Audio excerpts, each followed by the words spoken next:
No, I'm not chiming in. I'm not going to disturb the class. Got my eye on you, bro. You could chime in just about other stuff. Okay, so now... I'm not going to run the risk of starting an argument that's going to derail the whole class.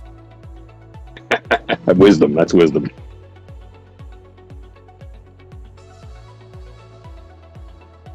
Let's see. Why can't I hear my own stream? What is playing it? You guys might be hearing echo. I'm not sure.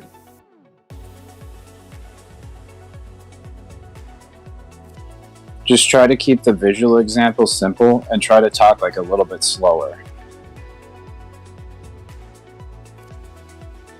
So like people watching have like they have more time to process what you're saying as they're watching the example too. Okay, I think it's on my other computer that I have to fix it. Let's see. I don't think I'm hearing the echo there.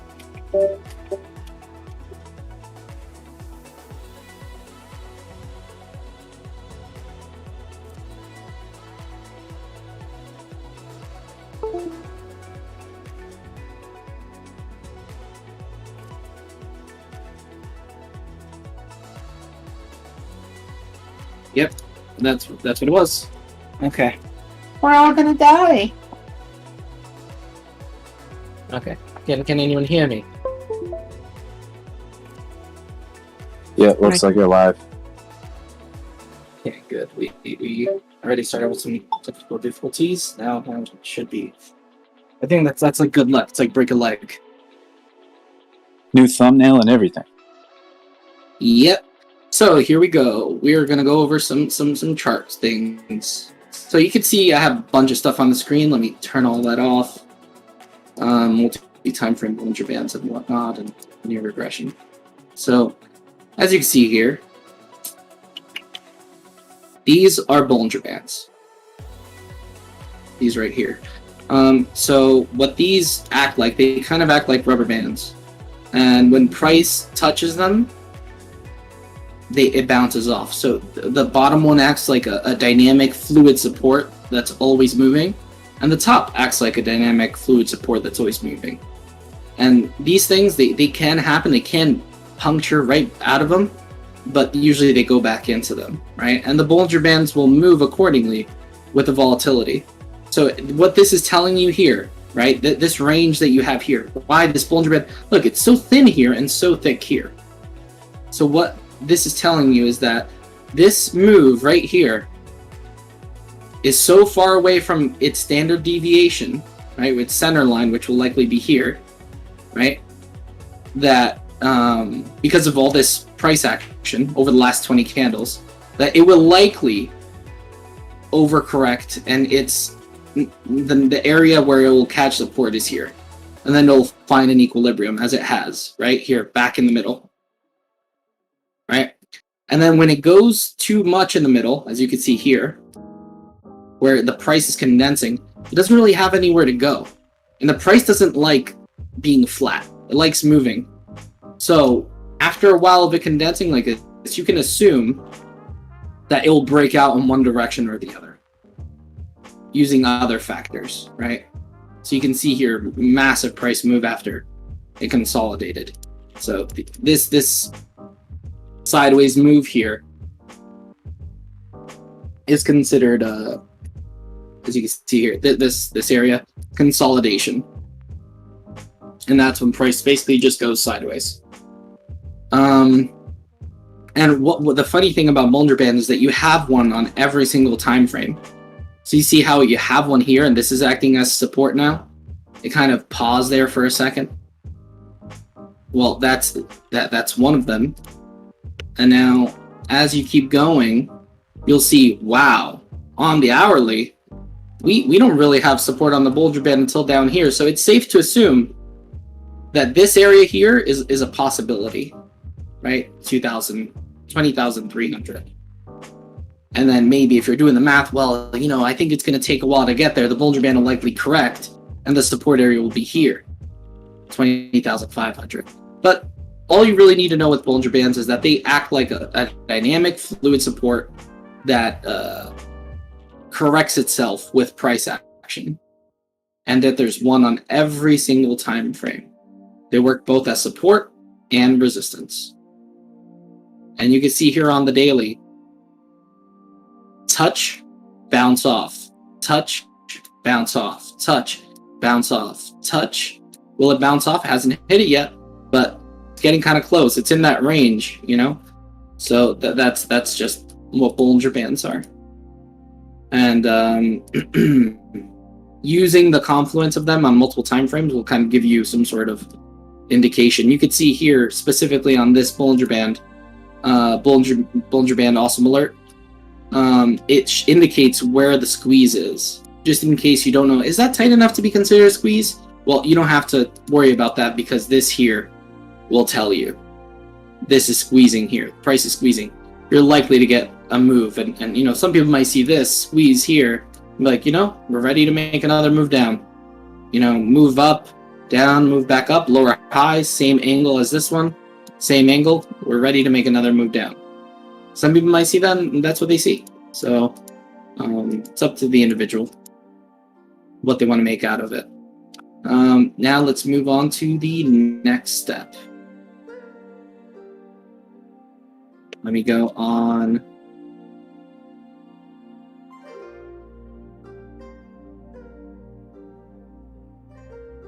Where's BLX? I think I have very few supports on BLX, so I can not like this messy ass chart.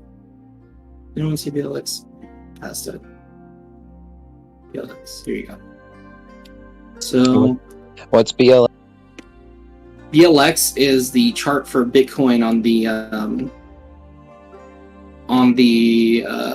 higher time frames. It has all the total history of BTC since 2010. So it's the most accurate higher time frame chart that we have on Bitcoin.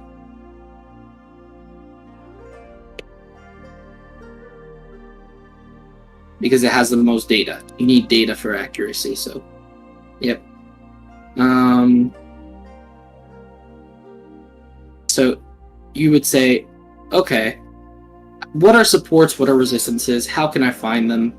You know, that's probably what you'd want to see and ask yourself. And the first thing you should focus on, how can I find supports? Where are they? I don't see them. Is it here? Is it there? Where is it?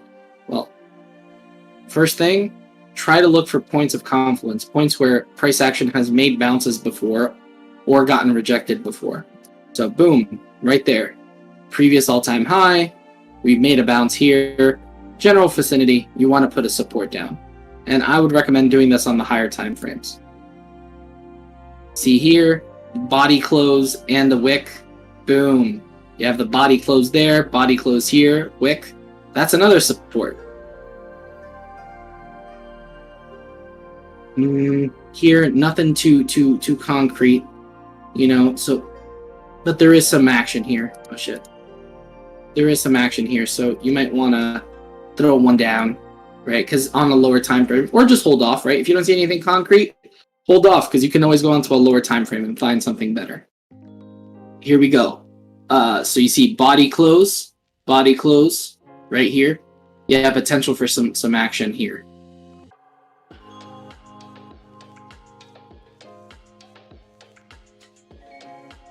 And then this, I wouldn't consider any of these resistances. Maybe have an area here-ish, somewhere in the middle. Catch the wick, catch the bodies. That should work out fine, right? On these higher time frames.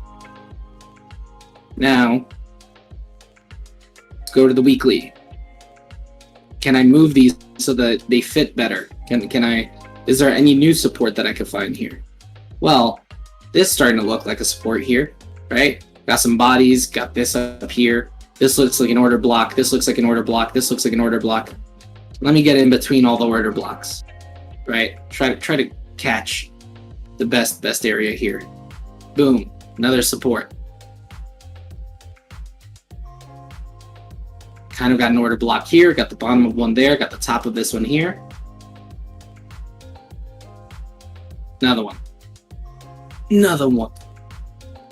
bottom of this order block, top of this one, top of this one. Let me throw a fucking line there. Right? There you go. Now, you got some lines on your chart, right? And if you don't know how to do this, or you're finding it difficult to identify these areas, there is a indicator that can do this for you. It's called SRV2. So let's turn that on, and you can see general vicinity. You have one here, have one here, have one here. Next one is up here. Let's go on the smaller time frame, see what it gives us. Okay, so now you got one right here, kind of lines up with the previous one we had. You have one right here that lines up with the previous one we had. You have one right here that lines up with the previous one we had. You have one up here that kind of should be, I guess, this one. And then you have one up here. One up here at the top. Because obviously your all-time high is a resistance. So this will give you like a basic, for someone who doesn't know how to draw supports and resistances, it's pretty good. It's okay. Especially since it's automatic on any time frame that you shift to, it'll move those supports and resistances accordingly. On any coin you shift to, it'll move it accordingly. So SRV2, good indicator.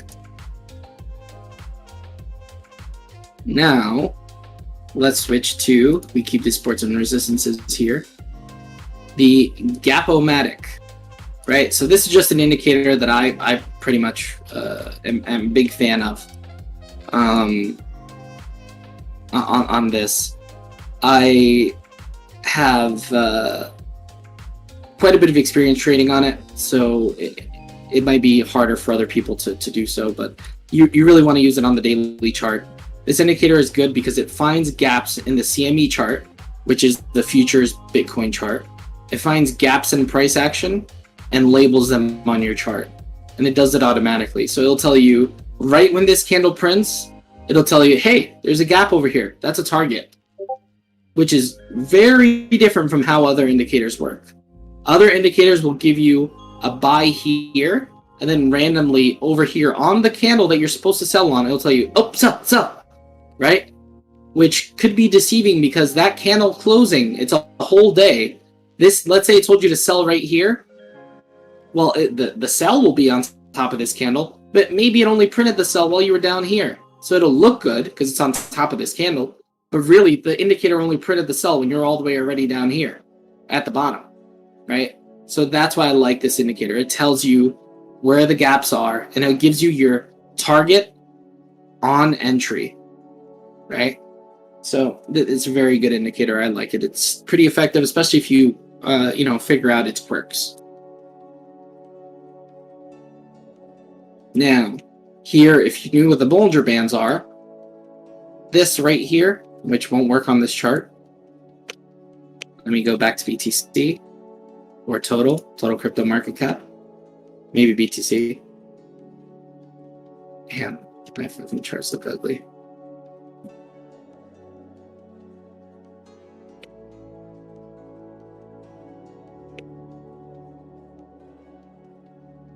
So you go back to BTC now. You can see this multi-timeframe Bollinger Band, right? And that's what that is. That's one of Jolt's indicators that he created. So we can go on the 15-minute and we can see here. Each of these lines is a different Bollinger Band. So you have, let's see, 5-minute one. I actually don't know which one's which color. But you can see it. Since I keep this one on, I can always tell which one's which. I have difficulty seeing because I'm colorblind. So this one right here, this is the 5-minute, sorry. This one down here is the 15-minute. And this one right here is the hourly Bollinger Band. So you can, just by looking at one time frame, get an eye for where all these target areas are, right? Because if you're over here, if you're buying into this, you'd be like, wait, I'm buying into 1, 2, 3 resistances at the, well, they're not really resistances, but they work like them. Mine to 3 resistances at once? Well, it might work out. But if I'm planning on holding this trade, it looks like there's a lot more potential for the downside here. A lot more room beneath us than above. So, that's just one way to use this. and using it in confluence with support lines, right? So in confluence with these supports. And you can see here, just flipping on that indicator, on the 5-minute chart, on a random coin, you got some supports. And you get reactions off them, see? Pretty good supports. So, now let's move on.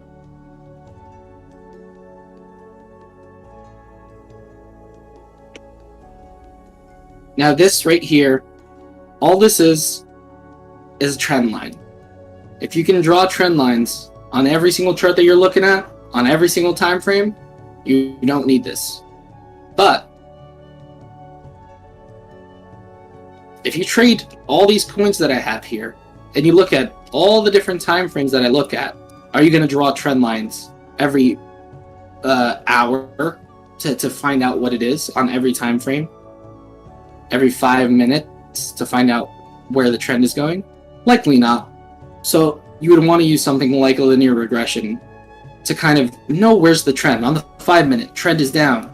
15-minute, I guess that 5-minute trend is within this larger 15-minute trend up. So maybe we'll bounce here, and this 5-minute will start reversing and go up. Even though here it looks like it's down, 15-minute is saying that there's potential for a move up. And we could shift that 5. Now let's go on the half hour. Still up. And we're at the center line, which this is also works on standard deviations. Center line on the hourly. And now if we go to the 4 hour, well, we're at the top of the 4 hour. So maybe on that 15-minute chart, we will have a little bounce. But that bounce on the 15-minute might bring us all the way to this resistance again and bring us back down. Let's check the daily. On the daily, we're also close to the top. Within these 15-minute trades, maybe for an hour or two long trade, I might want to get in this. But as of right now, maybe it doesn't look too good. The fact that we're over here, getting too close to this area. So this is how you would use confluence on these different time frames to kind of understand where the market's going. And you can see here, just while we were talking, it's getting a reaction off the 15-minute. So will it be a strong one? Probably not, because the 15-minute is a small time frame. And personally, I don't look at anything other than the half hour. I mean the hourly, sorry. I don't really look any of these. They're here, but I don't look at them. Only in extreme circumstances when I'm going high leverage. So, which I would not recommend beginners who need this course to do. So those are the indicators on my chart up here. Now let's move on to this indicator. This jumble of spaghetti is a stochastic RSI, right? When the price is down here, when the stochastics are down here, that means they're ready. The price is ready to go up. When the stochastics are up here, it means the price is ready to go down. Is that always true? No. There's volatility in the market that you can't predict. But it's fairly accurate, and sometimes it'll trick you because it'll be up here and stay up here. And what it means that even though it says it's overbought, it can stay up here for a long time. That these spaghettis can stay up here for a long time, and the price will continue going up. Because it'll just keep telling you, hey, it's overbought. And it'll be like, you told me it was overbought an hour ago. It's like, yeah, it's overbought, and it's still overbought. I'm telling you, it's still overbought. Doesn't mean it's gonna stop going up, right? So you kind of have to, same thing on the downside. It's oversold. Well, I bought in because you said it was oversold. Well, the spaghettis are gonna tell you, it's still oversold, dude. Oversold doesn't mean buy. Just letting you know that things are getting oversold, and they might have to regulate, right? So that's all these are. This light blue one is the 5-minute. Light whatever color is a 15-minute. This other color is the half hour. The red is the hourly. This other color is the 4 hour, and this is the daily. It's the relative strength of the market. Hence, yep. Relative strength index. Yep. Market strong or market weak. Yep. And these will move, since this is relative to the market, you can have a downtrend, right? and a massive downtrend, and this is basically relative to the last candles that are on the chart. So daily candle, 5 minute, 15 minute, half hour, 4 hour. So if we're in a downtrend, a small move up could max these things out, because it'll be like, whoa, we're used to going down. So if we go up, we gotta max out. If we go up just a tiny bit, we gotta max out. And same thing for the other side. Whoa, we're used to going up. So if we retrace a little bit, we got to start going back up again, So it is relative to the price of the market, and it's everyone has different settings on them. So you can see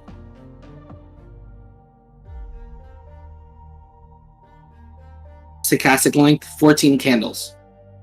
14 candles on every one of these time frames. Yep. I used it last. What? IB. Hello. I'm doing like a little class. If you want. I heard. I was looking in general, and it looks like it's going okay. Thank you.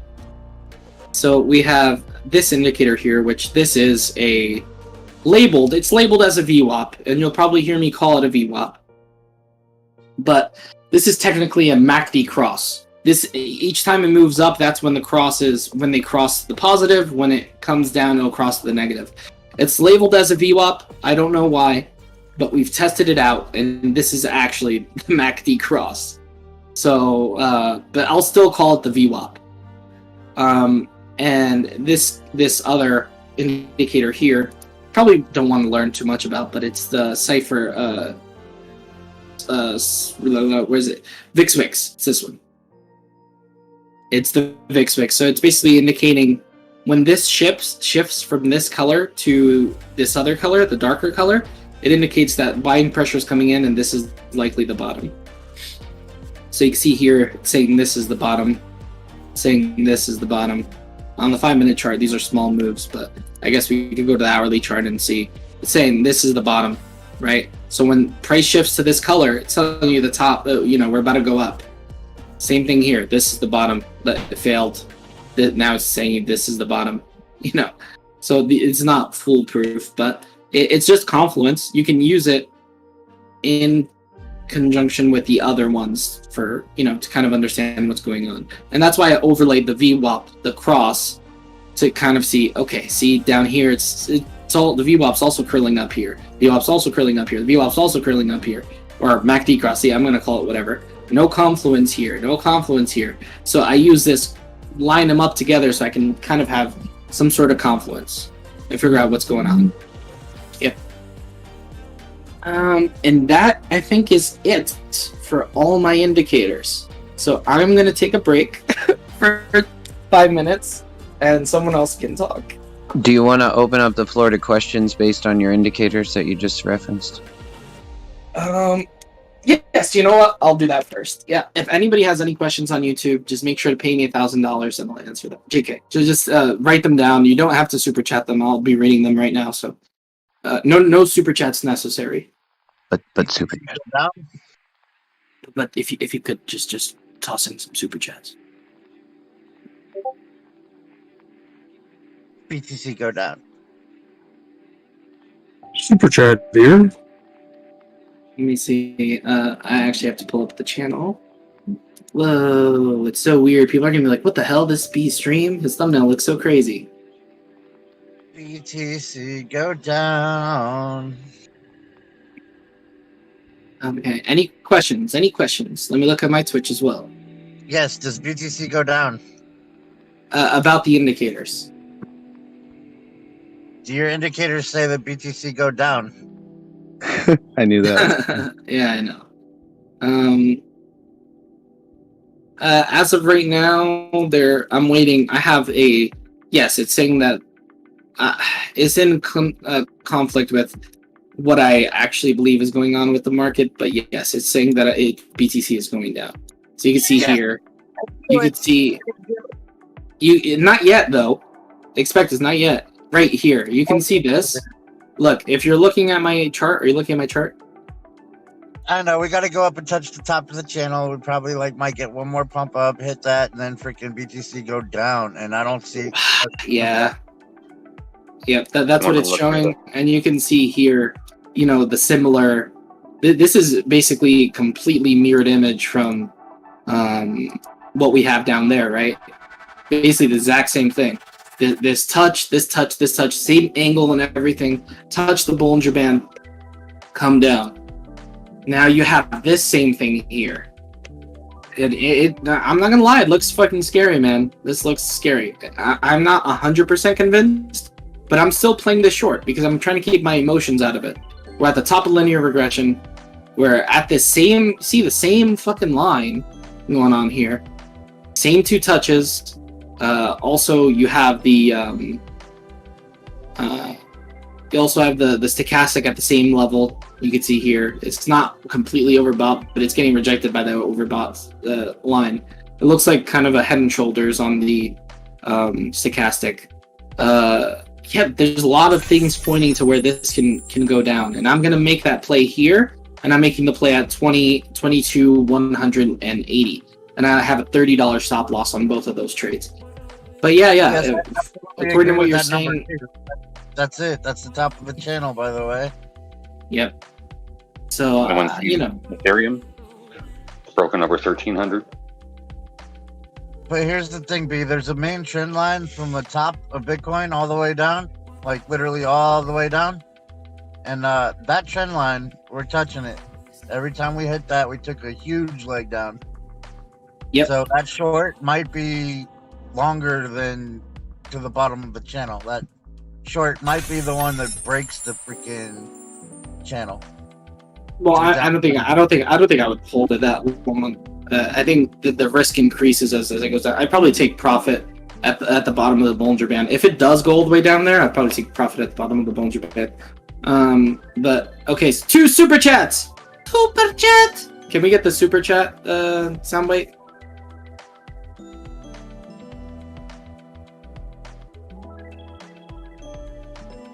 Super chat. Okay, we got that. That's good. So crispy, 199. He didn't write anything, but we still love you, Crispy. You should come in and talk.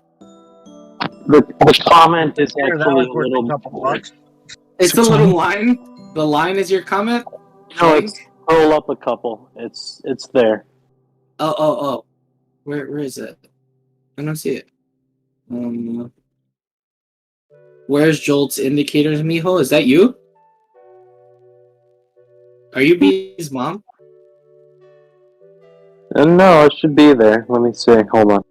I don't see it. Read your comment again, Crispy. Oh, you're gonna have to write it again.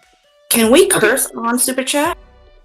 I think it'll take it off, but okay, so now you have another super chat. Wet ones, 199, 6 whole inches. Yes, I agree. 6 whole inches.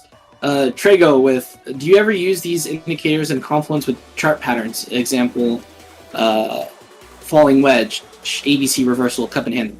Okay, so I'm gonna admit something to you guys. There you go.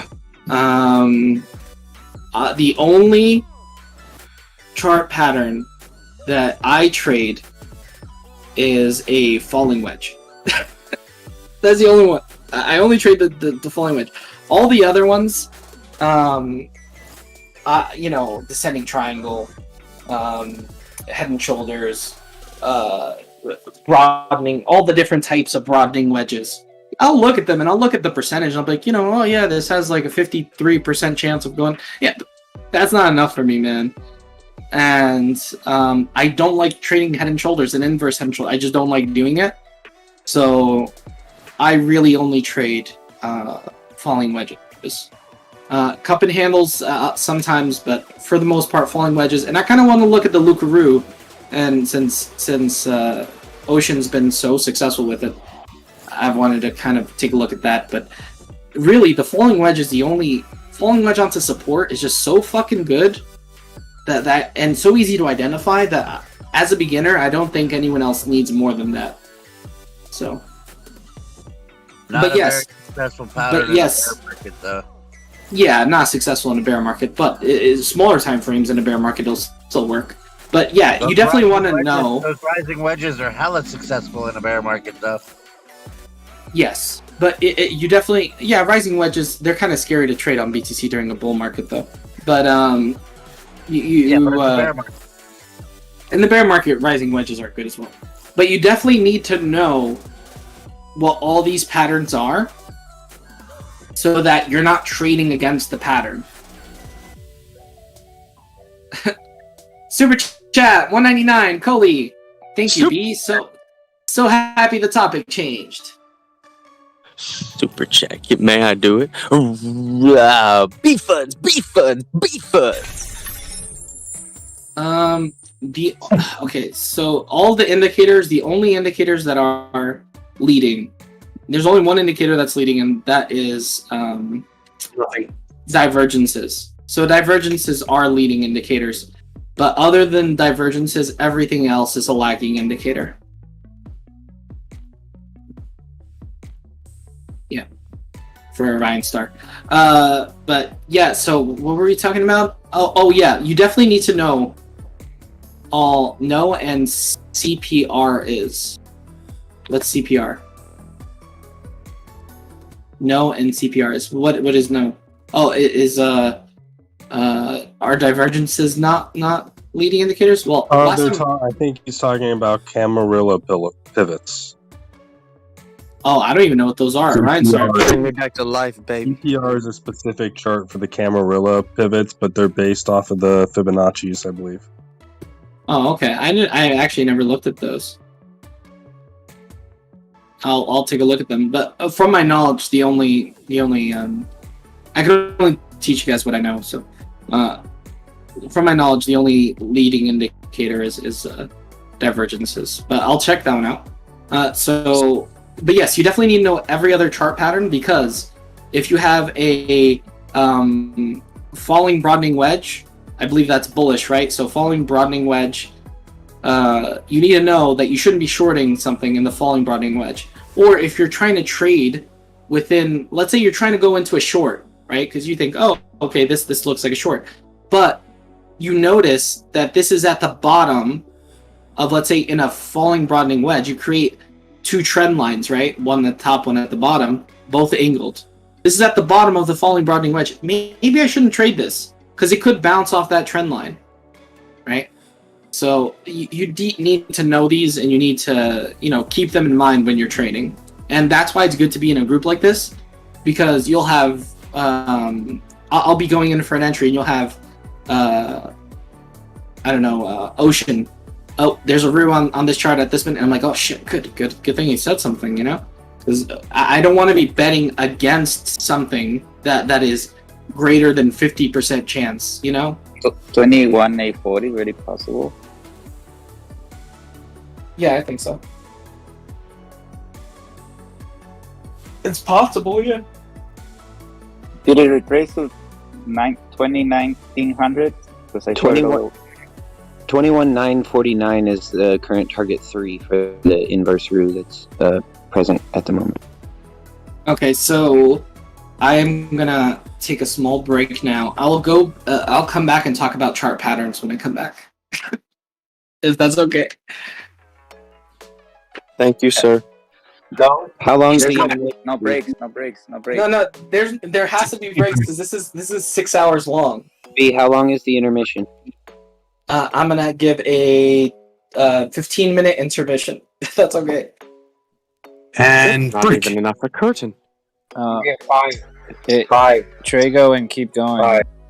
I'll be back at 5:05 He just Eastern said Standard it Time. needs to go. 15 minutes. He just said it needs to go smokable. Trago and keep going. I think it's gonna continue. I don't know if you guys saw where I pinged you like 20 minutes ago, but I think it's gonna continue. Yeah, that was upwards. It has a 21,800, and it bounced from the 2,900 to 21,004. It should go up and take. It hits the 21,840. Did you take profit on your short though? Yeah, my was at 949, 2949. Cool. I set it up before going to work. Because I'm at work right now. Yeah, I wanted to let you guys know that it looks like it was bouncing there because freaking. I think that might be as low as it goes before it goes higher up. But wait, somebody said that it might go back again to 2,900. Back again. Yeah, somebody says I don't know. Maybe I'm tripping. I think it just shouldn't. bounced from there, 20,970 or around there. That moved already did then. They already played that shit. Okay, cool then. Yeah, so I think that was the last support. Like I think that's the support that it hit, where it's gonna bounce and go make a new high from here. So that's why I figured if you're in a short and you hadn't taken profits yet, it might be a good idea. Anyone been keeping an eye on Ethereum? Not financial advice. Yeah, that's Ethereum's just over 949. Anyone taking a look at Ethereum?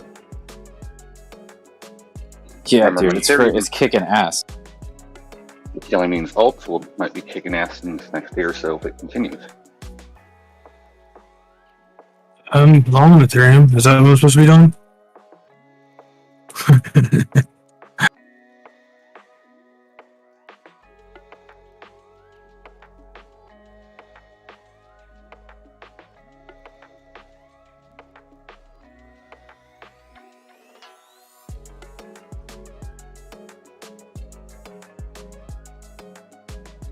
As you can see, OG, I made it home safely. Huh? Oh, yeah, you never called me back. Yeah,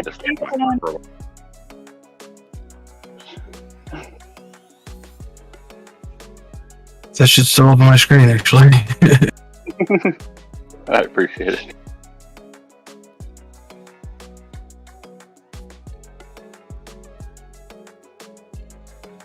Oh, you got rid of my procrastination.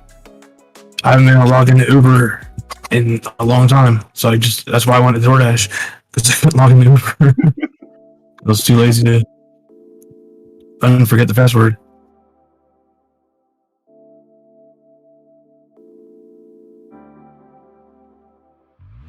Is that Coley that popped in? ETH is at 56 on the daily RSI, which has room all the way to the 70, obviously. And then, but it hit on the daily, the 50 moving average. That's what stopped it. That's what, that was the way people took profit there. So, unless people jump in again, it's going to break the shit, the 50 on the daily. All right.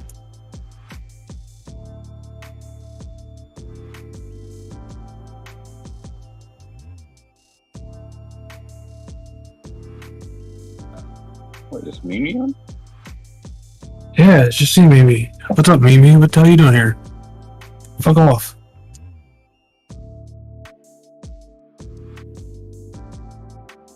Push the button. OG. Mimi's here. GG. Yay. I came on because B and Qui-Gon was like arguing, not really arguing, but you know, the bullshit talk. Yeah. You should check out that. Can y'all be quiet? I'm trying to smoke a bowl with my buddy. Thank you. Heated debate. Yeah, you know what I mean. Friendly argument. Is it fucking Mimi? And Stevie, fucking Steven. Mimi, yeah. Mimi came in like a baby. Hi. Glad you're here, Mimi. We've missed you. Yep. I miss everyone. Fire. I took my earphone out and went swimming, and I came back, and literally the conversation was still this. I'm not kidding. It like, I was like, no. Came home, got in the shower. I was like, came back the same thing. I'm like, ah. Oh, no exaggeration, GG. Yep. Popped in, and the only thing that had changed was they added colors to the different scenarios.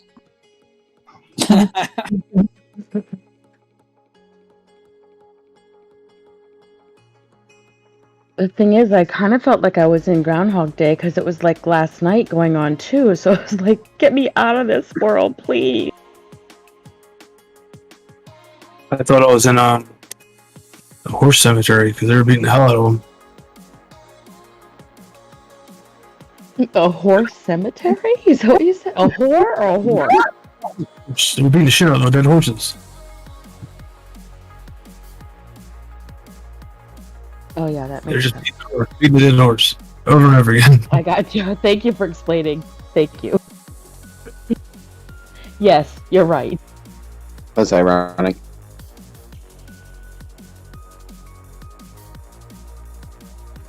Yep. I always think of Alanis Morissette whenever I hear that one word, ironic.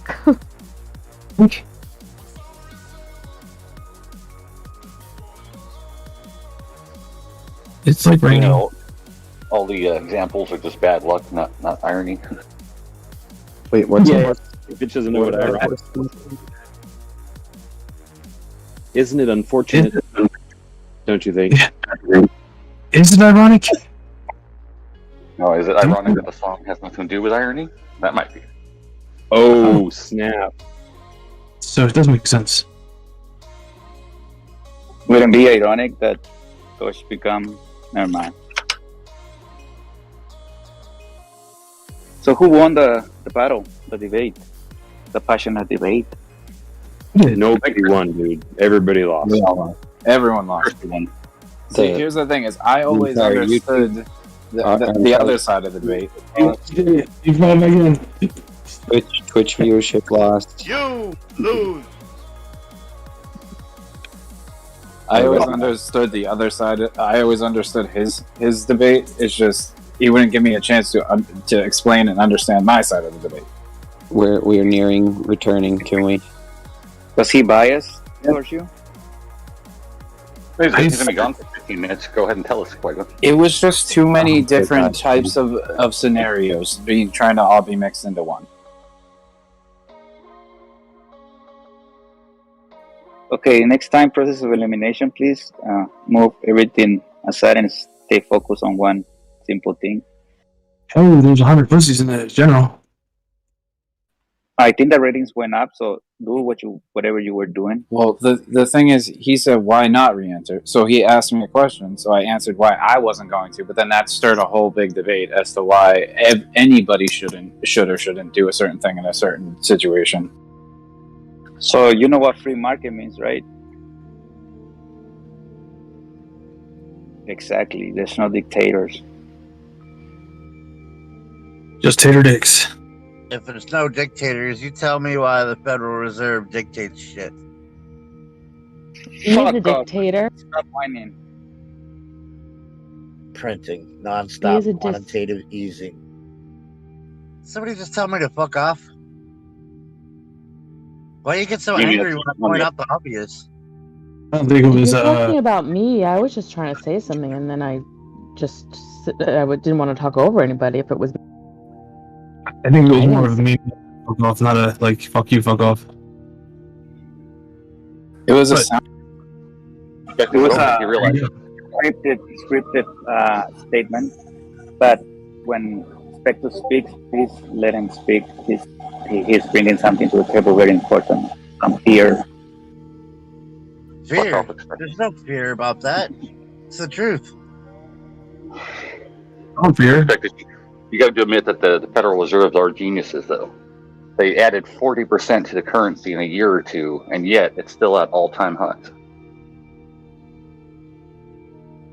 Here's what they did. Only compared to everything else. They added 40% to the currency in a year and then pulled all their bags and retired. Yeah, it's pretty genius. I mean, well, what did that buy? Did they buy JPY? Most of their money and pensions and share from federal government are on the stock market, so it's not good for them for the market to go down, my friend. You understand that? They literally stole everybody's money and ran. They cannot do that. They're waiting to buy the chip. Prove it. They're waiting to buy the chip. Prove it. They pump the money.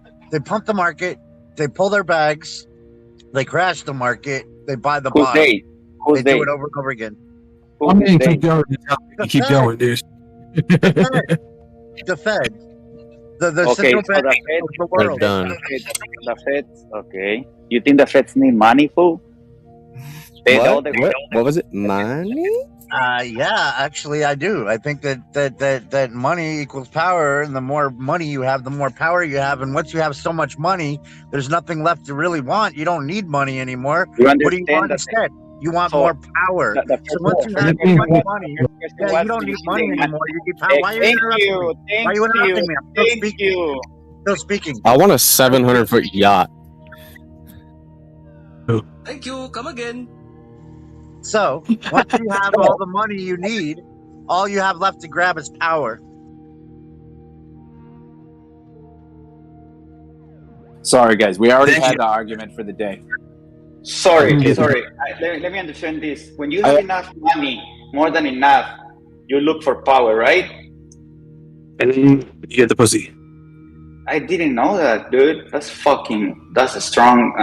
Thank you for your wisdom. Keep going is how to make it keep going. God dang. Well, money equals power, and you're the one that said that they don't need money. That's not true. Money doesn't equal power. Power equals energy, and energy equals mass. So everybody has power. Please send me You know what's backing up the dollar, right? It is true that money equals power. You take money out of the hands of the people in power and see how long they remain there. wherever. Give me an example. As long as they have connections, they'll be able to get that money back.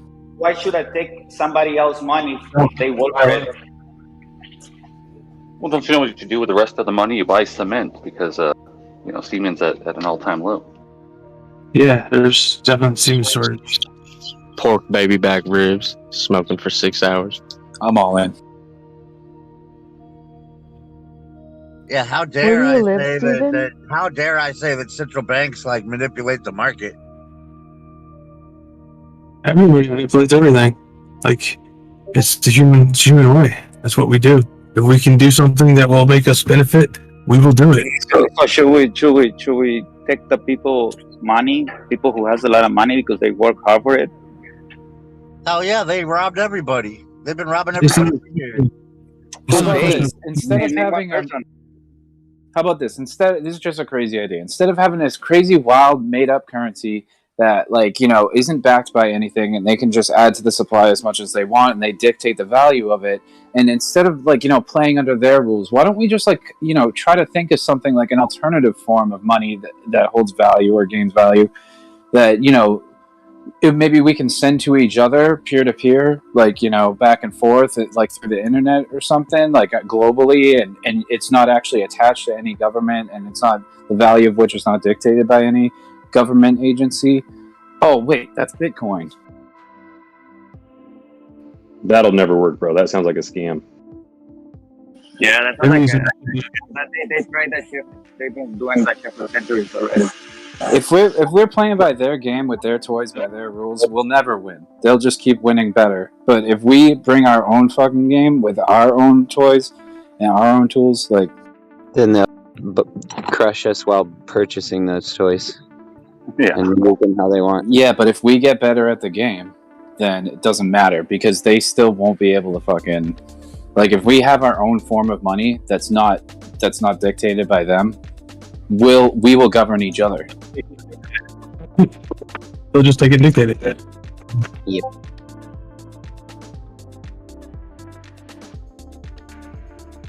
We're just making it for Okay, them. I must agree with Spectus here, but let's say BTC or cryptocurrencies, the potential new currency. What percentage of people hold the majority of this cryptocurrency market cap? I mean, what percentage of people moves the price of BTC? I'd say it's the only people in the world that hold crypto are the 3%, the top 3% smartest people in the world, basically. So instead of arguing about it, let's just take advantage of it, get all the money we need, and not have to worry about it anymore, because we'll have more money, and we'll be the people that people are bitching about. So if we all agree and then buy and hold the majority of coins of one single cryptocurrency or whatever, and we control most of their market cap, we can move that shit up and down whenever we please. Or we can at least stop them from being able to do that, because if we just buy and hold the coins, and the more spread out they become, like the more evenly distributed they are amongst like more and more wallets, like the extra, the more extra wallets and the more extra people it's more evenly distributed to, the less the price will fluctuate. I understand that, but what makes these companies, corporation, technology, like be so successful? That technology that we invented in the Silicon Valley and the shit. Why? Because the desire of getting money, right? The greed to get money. So yeah, there's always greed, and with greed comes new inventions like that. Like, you know what I'm saying? So it's okay to be richer than others, because those are the motherfuckers that came up with some badass shit, you know? Like Microsoft, fucking Bill Gates, you know? I think Bitcoin's the most revolutionary thing out there. Yeah, but the thing about it, I don't know. It challenges the entire like existing monetary system, financial system, control system. It challenges all of that. Like, this is the first time I've ever had something like, you know, in digital form that we can all access, that like, you know, is held up by, like, it's maintained by the community of miners. You're like, what is the present population? Like 8+ billion, right? And how many people has cryptocurrency, own cryptocurrency? What percentage? Or how many? What's the percentage? I don't know, but if you don't hurry up and get it, it won't be there. That's what I'm saying. That's what I'm saying. If it's a very small trends are trends. You gotta get trends on the uptrend. You don't catch them on the uptrend. Less than 5% of the population. Like the whole human population? Like, you're asking what percentage of the whole human population owns crypto? Probably less than 5%. Probably less than 3% at this point. But if you don't catch it on the uptrend, this new form of currency will be controlled by 5% of the population if that was to play during these times, right? Yeah, it already is. Once it hits market saturation, though, it's over. You already missed it. It's another question. What another question would be is what concentration of that is controlled by what percentage of people? You know what I mean? Like, is there a bigger percent? Like, I mean, obviously. Yeah, that was my question. Who holds most of the BTCs? Who has more BTCs than anybody else? Like, I don't know. What the biggest? What is the biggest wallet? See, this is the difference between corporations and us. Is the corporations don't sit around and wonder; they just do. They get the money when it's there. They take advantage of it. But what if all of a sudden what if all of a sudden they just do away with money and they decide to start paying everybody in Bitcoin and nobody has any Bitcoin? And you better hope you have it. Exactly. Okay, so the question: what if a new coin emerges better than BTC? Or what if we discover who was Nakamoto, whatever his name was, and then we said, "Oh hell no, that was all planned." The question I have for you guys is: does anyone here want to share their screen and go live and show the world something? Teach anybody anything or go over something? Does it have to be PG? Nope. Be for the next 6 hours. Can I? My older friends page. No. What about Spectus? You sharing your screen? I'm just kidding. I don't have. I was about to say nudes too. I was gonna say it was gonna be an electron microscope image of some cells, and as you zoom out, zoom out slowly, and eventually you realize that you're actually looking at a scrotum. This is a class. Does anybody have any TA stuff that they want to go over? Well, I mean, they kind of count as TA. All right, back to serious. Well, back to class time. Anybody want to share their chart and show something on their chart? Show anything informative? Should I say, look at my chart? Does the chart with a picture of Dogecoin and a buy symbol next to it count as a chart? No. What about the chart? It that I doesn't have to be mentioned? TA. It could be going over whatever your trading strategy is. What you. Let me tell you my TA, my friend. The RSI on the daily is at 49 right now, and we cannot cross 50. If we don't cross 50, we're gonna get smashed. But if we cross 50, it's gonna get parabolic. If we do not hit 21,800 and something today or tomorrow, bad news. That's my TA. Well, it's not specific TA on the market. It's just, does anyone want to go over any of the basics or fundamentals of trading, their trading strategy, whatever it is? Anybody want to go over any of that?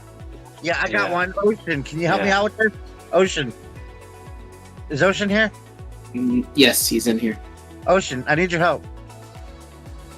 Ocean can go over the Lucas Roof. And I I'll would tell you just why like that trend line that 21,844. Oh, I'm sorry. That trend line that you drew yesterday, Ocean. I would like to see this myself, but I would like to see that trend line you drew yesterday. I mean TA, describing an indicator or how you trade. Yeah, something general. It's how to use a trend line. Okay, Ocean. You want to go over it? Expect this. You can go over it. I'll share the screen to you, and you can teach people about trend lines. Oh my god, I'm on a phone though. Ah, shit. That makes it really hard to work with trend lines. It's 4 to 10 o'clock this class. So if you, I can work on trend lines on small patterns, but I cannot put a trend line on a big. I don't know if you'll be able to share your screen and work on the chart and show people. Just go to a clean BTC daily chart and draw a trend line clearly down, a descending trend line over the tops of your peaks. Yes, please. Ocean, have we broken that yet? Or are we touching it? Where's BLX? BLX. Remove all this junk. Ocean, are we breaking that or touching it? One of the two? I don't think he's looking at his chart. More importantly, are we getting rejected by it? Okay, so 21,850 looks like the approaching touch point. So where's your trend line going from? It's going from this point here at 48? Yeah, just drag it as cleanly as you can over those peaks. I might have to change the line so it's less thick. Hey, yo. There you go. 4 millimeters. That's what. There you go. Now notice that every time we hit that, we take a huge leg down. Okay, so keep in mind that this chart is 1 day behind. So currently, the price target here. Let me make sure. Touch, not yet. But here, this one here, we are. It says 22,800-ish is the area for this trend line for us to break through it. So until we get there. So we're still going up to test the top of the channel now. Is that line above the channel we're in, or is it like? It's above the channel we're in. So this would be, it's not confluence, but this would be, I guess, a secondary exit. That, you know what? It's close enough that I guess it could be confluence. Because if I look at this here, this range, this is a day behind. No, not confluence. It's 22,800. The other line is down here somewhere at 21,800. Continue sideways in this channel just a little longer until we test that. So this is the range. So you can have one stop here because this is not confluence, and then the other one would be this line. So you can have one short be here and the other short be all the way up there. And maybe I might move my short position that I had set up at 21.8. Might move it. Yeah, I was just curious about that myself. So I mean, it's cool to share that though with everybody. Yep. Thank you. Anybody want to go over anything in particular, how they trade? If not, I think I'm actually going to go over the 930 trading strategy again. Now, my last question, B, did you line that up with candle bodies or candle wicks? It was a rough approximation, so Oh, so then it could be way off. Dude, the slightest deviation and that thing's way off. It's so long. Because right here you can see that this is with the wicks and the body touch. This is the wick. This one right here kind of pierces through some wicks and bodies. What you need to do is you need to go up to the top and make sure it's right on the candle body and make sure each candle body touches perfectly. On the very top, because if I do it on the very top, you can see here that some of these wicks pierce through the trend line. And if That's I fine. do that... Piercing through the trend line don't bother me. It's the candle close that I'm worried about. Like, you line up with the candle close all the way down. That'll be your accurate number. Okay, but the line didn't move much. It's basically the same. Okay. Yeah, it's the same amount. Thank you. No problem.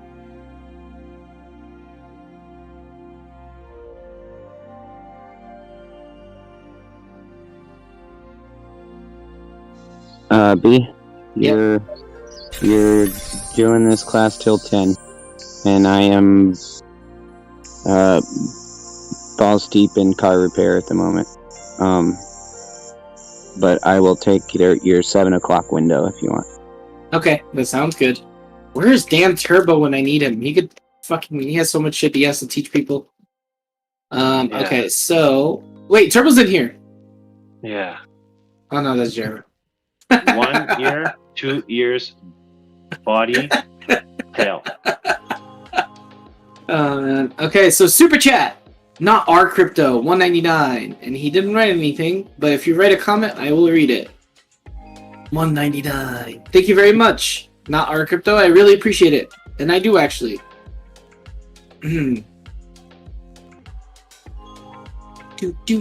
Okay, so let's go over the 930 trading strategy. So let's get all this poo-poo off the chart. Turn this on. Turn this on. Moving average 1, moving average 2. Yep. Click OK. Here we go. So let's flip onto a stock, because this is my example that I use all the time, so it's easier for me. Where is GMA?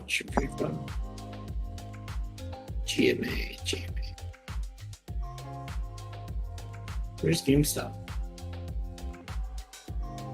I'm sure people see me scrolling past it and they're like, idiot. Ugh. Jimmy. There you go. So Soto. Let's go over the 930 trading strategy. So the 930 is a moving average strategy. And it uses the 9 EMA, which is the exponential moving average, and the 30 WMA, which is the weighted moving average. And there are a couple rules to this strategy, right? So you have to confirm that the bias is up, right? So you have to confirm that the trend is up.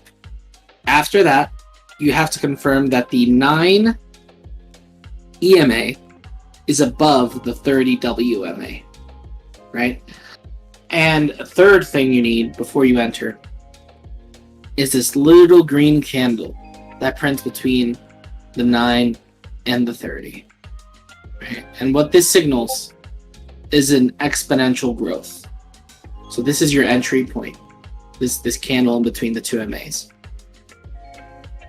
And if these MAs cross, you exit the trade, right? If these things print across here, you exit that trade. That's it for that trade. But if they don't, you stick with the trade. And you can see here, this trade went crazy up, right? And when you're looking at these charts, for the exit, you need to look for something called the crest, right? And the crest is when you see this little top. Sometimes it looks like the top of a house. You'll see it form, and within that top, you should be exiting, right? And that shouldn't matter to you really if you miss it by a little bit, because you bought all the way down there. It's not even on the screen where you bought, you know? Then here is where you bought, and this is your exit. So if you exit anywhere here, this is profit. But that crest is what you're trying to look for. try and look for trying to catch that, because that signals that the trend is about to reverse. Let me find another example. So, can I get a volunteer? Shit.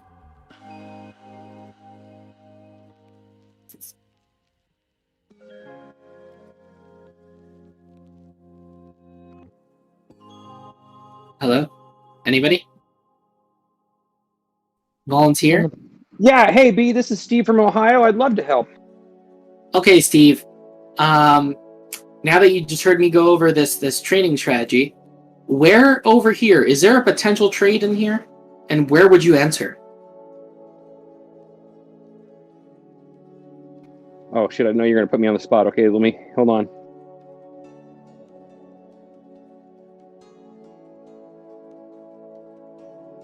You remember the rules? I'll go over them again. You have to confirm that you're in an uptrend, right? So maybe going into a daily chart. Oh, I shouldn't have done that. Can I reverse? Okay, so just trust me that it's in an uptrend, because then I'm gonna lose. Okay, so do I buy then? No. Sorry, go ahead. So I have to confirm that it's an uptrend. Let me see. Where is this bitch? I just messed up there. It wasn't supposed to do that. Okay, so bam. Okay. I had it set up well before, but okay, so over here, do you see any potential trades? And if so, how many? Because the rules are damn, I suck at this. I need to be more patient. Okay, so first rule, uptrend. Yes, I promise you it's an uptrend. Second rule, is the 9 above the 30? And yes, the yellow one. Yellow one. And now third rule, is there a candle in between the two? Oh yeah, right there, dude. Okay, so here you are. This one, right? Yeah. There's two that close in there, it looks like. There should be a green one that you buy. But okay. So here it is. Whoa! All the cheats just came on. The market cheat mode. He's hacking. We got him. So now you go up here and you'll see this little crest, little top of the house, right? Building a house. Got a little front door, got some walls. You bust this wall down because you want to expand. You open another room this way. You gotta get a permit though. It might not be okay. But so that sit there. You see that little house. Now, if you move up here, you can see the same setup. And I believe this is the first trading strategy I learned. And I believe it's so easy because you just have to find this little green candle, right? And if see this cross right here? Let's say I couldn't. What the fuck is a crest? I can't see the house, B. Where's the house? Where's the front door? Well, you have this little cross, and that's your exit, right? So that turns off the trade. Same thing here, right? You have this little green candle. You buy in. Price goes up, goes up, goes up. Where the fuck is the house?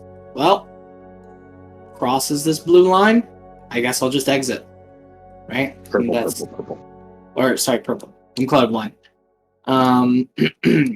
But yeah, that is the 930 trading strategy. So can I just enter when it crosses? No, because you don't have confirmation. So I will give you here a perfect example as to why not. So B, this looks, I'm confirming that there's an uptrend. I confirm that the 9's above the 30, but there's no green candle, so I'm gonna just buy. It just crossed right here. This is my entry. I just buy here. Anywhere up there. I'm gonna buy here. It just crossed. Crossed on this candle, so I'm gonna buy it here. Well, yes, you confirm that maybe this is actually a downtrend, but maybe you're blind, right? And you can't see the downtrend. And then you confirm that the 9 was above 30, but there's no further confirmation, right? You're missing 2 of the rules, uptrend and the confirmation. So wow, now you're right, and then it goes down. You're so good at this. it goes down. And this is so easy because this chart already happened and I have all the information here. But Is there an realistically, to tell if it's an uptrend or a downtrend? it's easier if you go on the higher time frame, throw on the Gabagu. You see the Gabagu, the linear regression, and you can kind of see. Let me zoom out a little bit. Linear regression is over here, so you can see what the current trend is, and the current trend is up. And you can. It depends on what time frame you want to look at, sideways, whatever it may be, up on the hourly. So whatever you think that the trend currently is. What? Sorry? Put on the search for the indicator linear regression. Wolf. Can you show your screen and I'll just stream you to it? Because I know you use it already and you can go over that indicator. Yeah, it just basically shows you the past break. Okay, I'll see. Lonesome the Wolf. I can in about 10 minutes, my mom's about to go take a nap.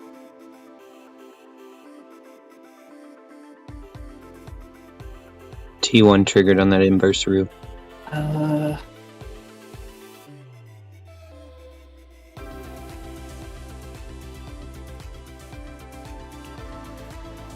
Is this one linear regression channel? This one? Yeah, by Lonesome the Wolf. Yeah.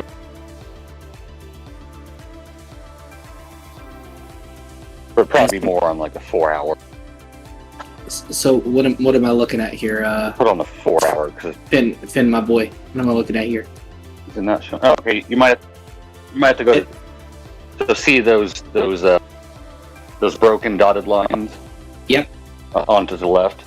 So those are just showing you that when the linear regression broke. Trend. Okay.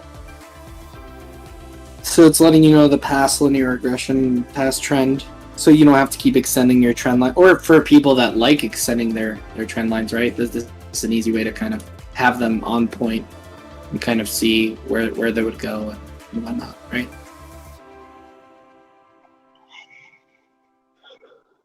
Yeah, I think it's not necessarily useful as the trade-off of, but yeah, being able to maybe add some confluence. Generally, as you see, you only get about 3 or 4 breaks. Confluence, there we go. 3 breaks before you get a reversal, at least temporary. So sometimes I'll gauge that as well. If there's been 4 breaks and it's been slowly, it's been pointing down, but slowly breaking up, still pointing down. It's kind of also, a potential turnaround point, whatever time frame you're looking at. So you can see this move is going down. So 1 break, 2 break, 2 breaks, and then it shoots up. 1 break. No other break. Let's see. 2 break, and now you're saying it should maybe have a 3rd break or potentially shoot up. So, okay, that makes sense. Using kind of that logic. Okay, if it's a pattern that appears when you're using this thing, training off that pattern, that makes sense. And with crypto, since it's a little more volatile, because I'm not seeing as many on that GameStop chart. Yeah, crypto might be a lot more volatility on the breaks.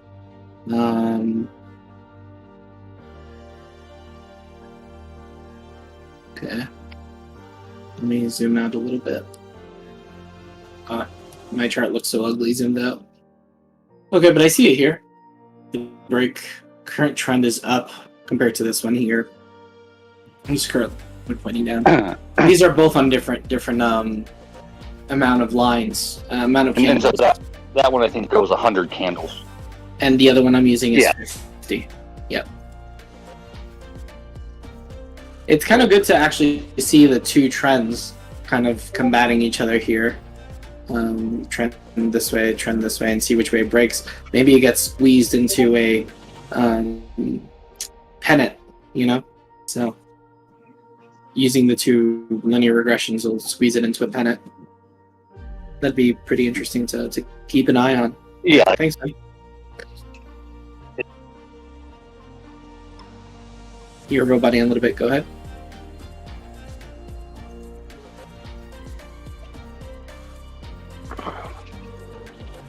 Go ahead, Finn. Kind of like separately. Am I roboting? No, it's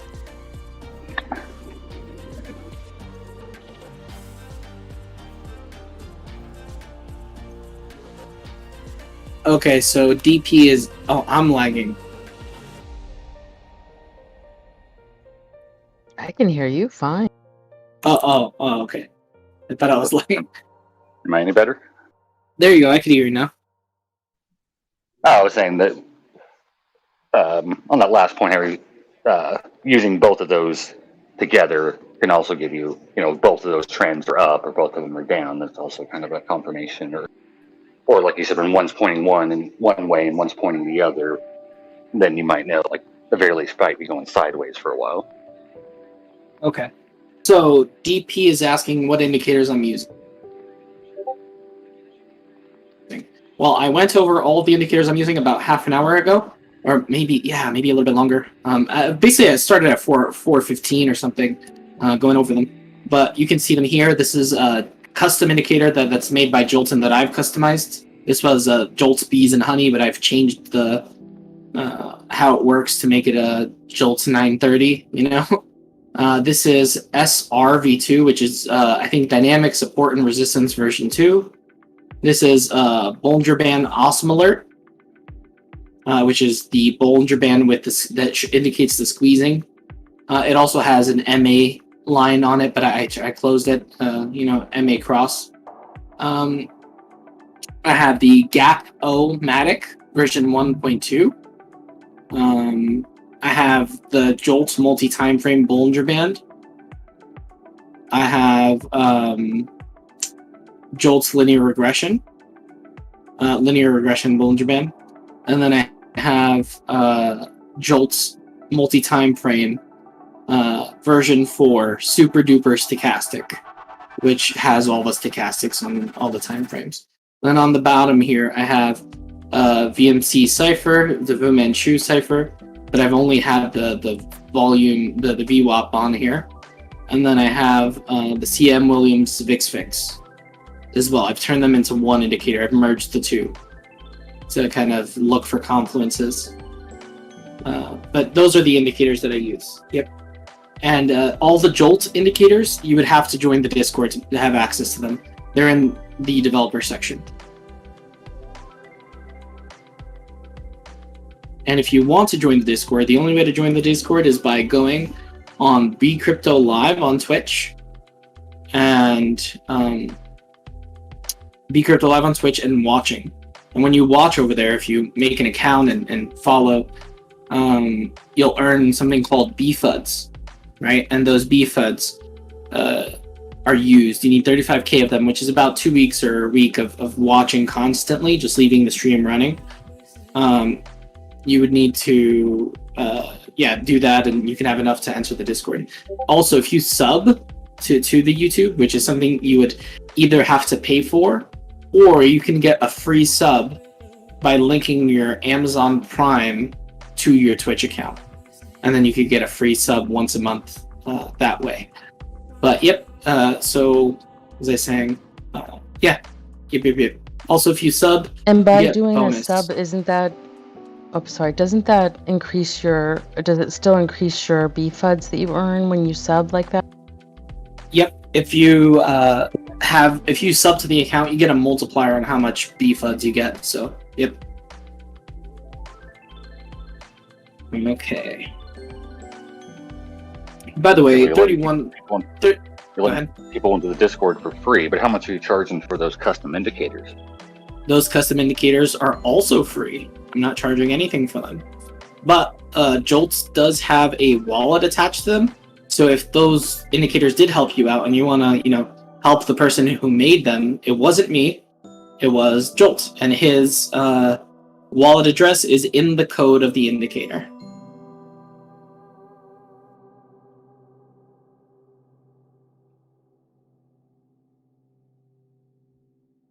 Yep. Yeah, definitely think if people are new, don't know what indicators to utilize, those are some good ones to add in there and figure out what they actually do and why they do what they do. Yep, but I agree. People use indicators but don't actually realize what those indicators are doing, what the MACD is, what the RSI actually means itself, how that number just gets printed. So I have a question for TD. Finn, I like your linear regression, but let's say if I like to see the 4 hours, right? Open up the 4 hours, but then if I go to the 1 minute, what I do, I change my linear regression to 240, which tracks basically the support and resistance of 4 hours, and I can trade in the 1 minute that way. Nice. I'm gonna think about doing that. Do you install two separate indicators then with different ones? No, just if I'm doing the 1 minute when I'm doing a lot of leverage, I change it to 240, the linear regression, and the 1 minute. Just when you get in and out quick, you know what I'm saying, with two candles. Yeah, that's why when I was trading it, I would use the one with at least 100 candles. Because the 50. Yeah, the 100 candles, I change it to 96 on the 4 hours, and if you open it on the 4 hours, you see that the 100. That's why I guess they use 100 because it's 96 candles for the 4 hours. Never mind. So it works only on the 4 hours. The 100, it's very good on the 4 hours, but the rest it's not very accurate. You can see. I tried to make a multi-timeframe linear regression, and just end up being too complicated. But I also had the MTF MAs, like multi-time frames, like for the 4 hours or the daily, and most of the time people takes profit on those moving averages. Well, I was thinking is maybe might not be too hard is to let you put your custom candle per time frame. So, on the 4 hour, you could put in 96, the 1 minute, you could put 240, and then when you switch to that time frame, it would take that. No, I'm talking about the lines, the moving averages. Like, you can put like MTF, multi-time frame, and then you set it at whatever hour you want, and you go to a lower time frame, like 5 minutes, and you can see the 4 hours where it's sitting, the 20, the 50, and because those are numbers that people trade a lot, because the Fibonacci numbers, the retracement are part of that, and also the moving average, obviously, the 20, 50, and the 200. So you're saying like overlaying the 4 hour data on top of the 1 minute chart in a sense, so you can still see it? In any time, like if you go to the 5 or 15 minutes, you can always have the MTF running at any time frame you want. Like on the daily, you can see the daily lines.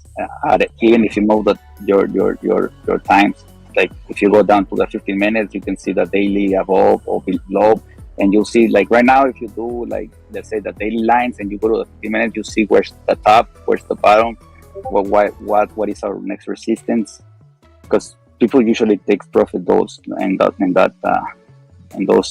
moving averages, because that's the true volume of every candle counting down the dailies. Finn, Measured calls those hidden moving averages.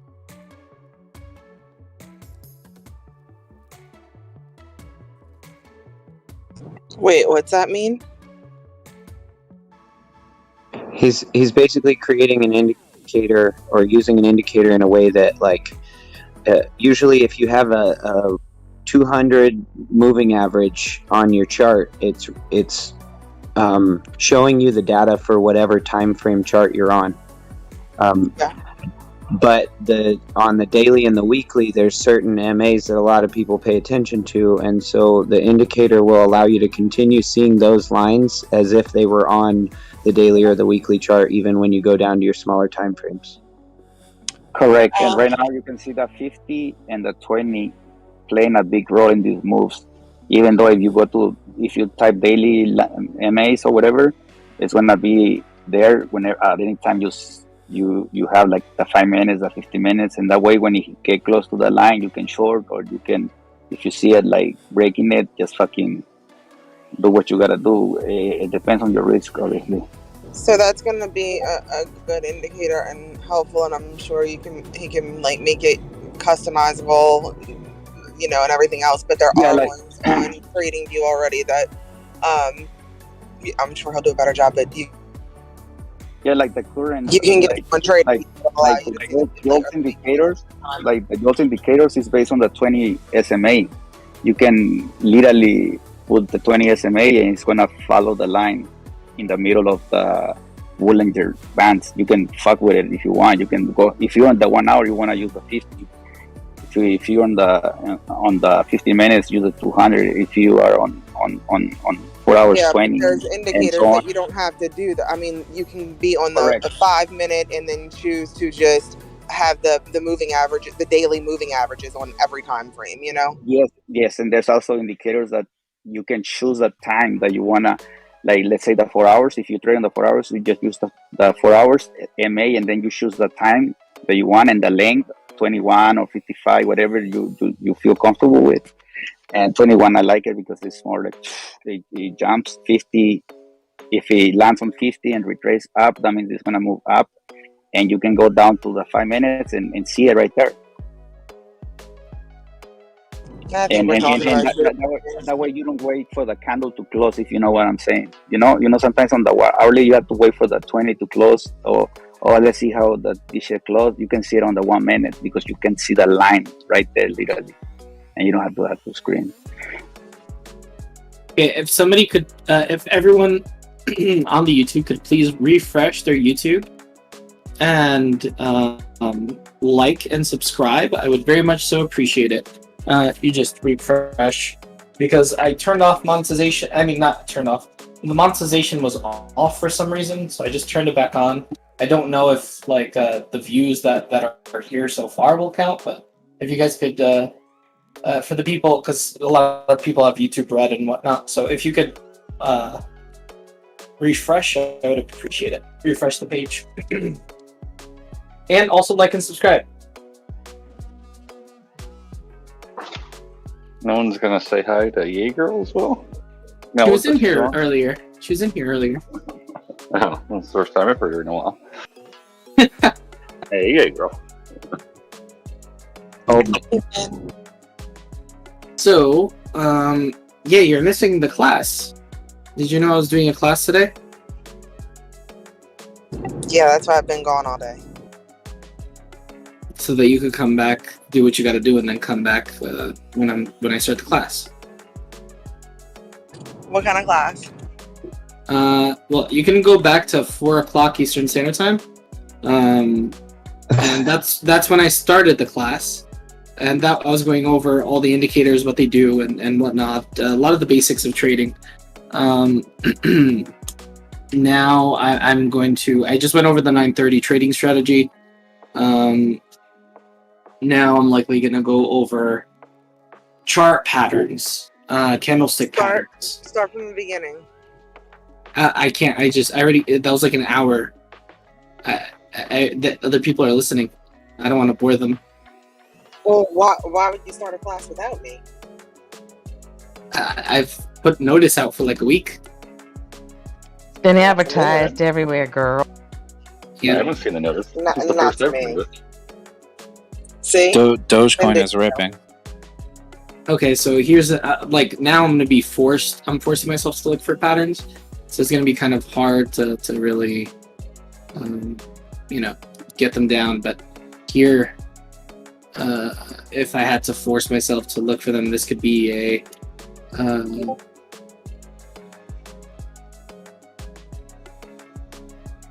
This could be a pennant here. Sort of thing. You can have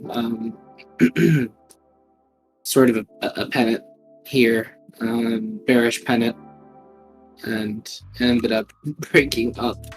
It actually broke down beneath it, but then broke up. That's why I don't like trading a lot of these patterns, especially since a lot of them are a little bit. There's some ambiguity to them. That Well, could have that been. sounds normal. A bearish pennant breaks down and then goes up after it breaks down. That sounds normal. Well, it barely broke down. It wicked down and it failed. So that was just a failure of one. And there's some, if it's slightly slanted, there's some ambiguity on whether it's actually a bearish pennant or if it's a falling wedge, right? Because a falling wedge is especially if it's just a tiny bit angled, because a falling wedge would be bullish and a bearish pennant is bearish. So unless the pattern is really clear, it's hard for people to really trade off them. And I would recommend not trading off them unless the pattern is somewhat clear. Let me see. Now that I'm looking for shit, it's kind of hard to find. Does anyone have a falling wedge or anything? Actually, you know what? There is a head and shoulders on the daily, so that's an easy one. On the weekly. Total crypto market. Okay. Is there? Total crypto market. Okay, so this is an easy pattern. A lot of people were spotting this. A lot of people just didn't believe it was going to happen here. But this is a inverse head. A head and shoulders here. What's a head and shoulders be? Head and shoulders has a left shoulder, a head, a right shoulder, and a neckline. And those are the parts. Let me see if I can get a fresh chart for you guys. Maybe BLX might look okay.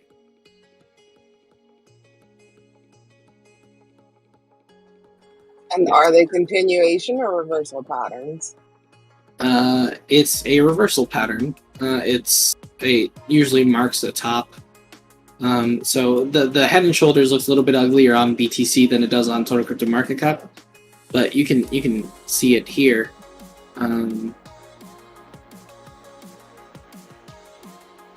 So this right here would be the left shoulder, forming a neckline on that order block. Sorry.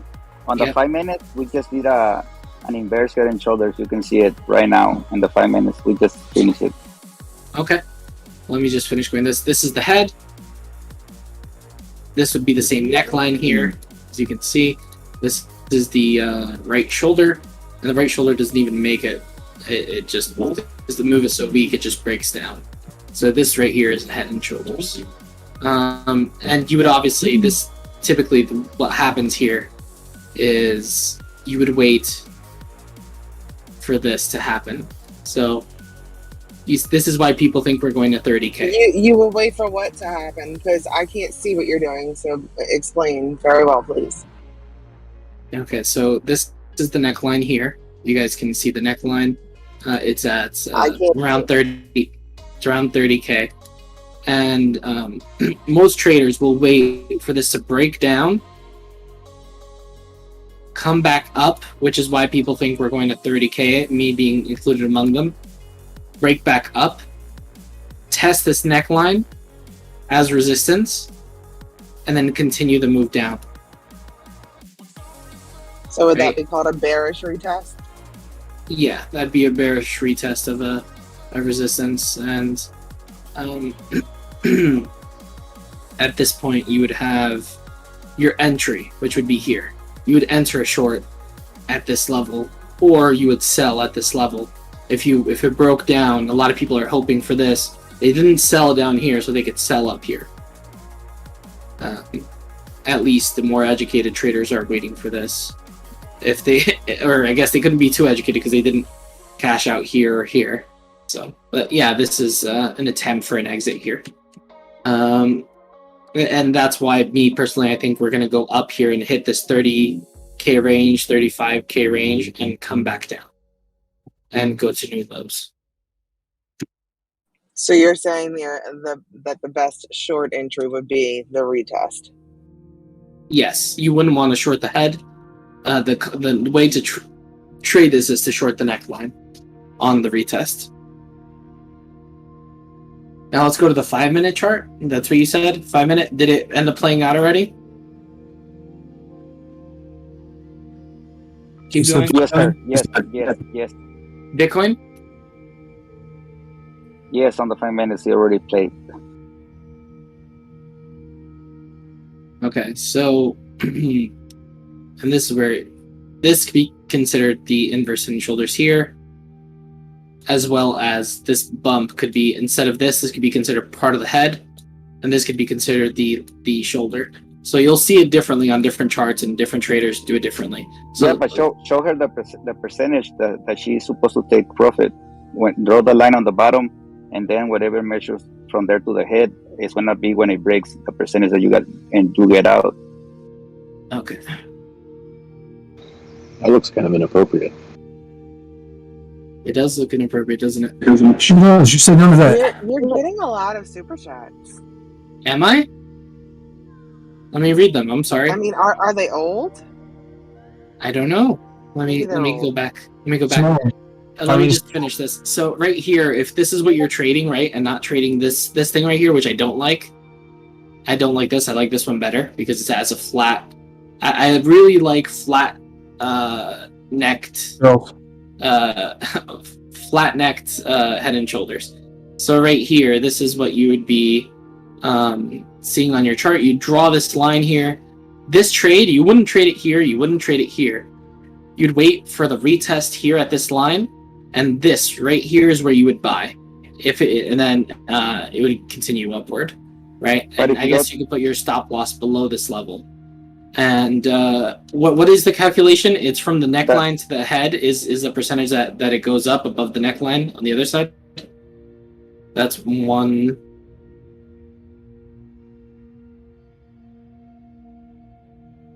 That is 1.3%. So you would have that same percentage here from the neckline above.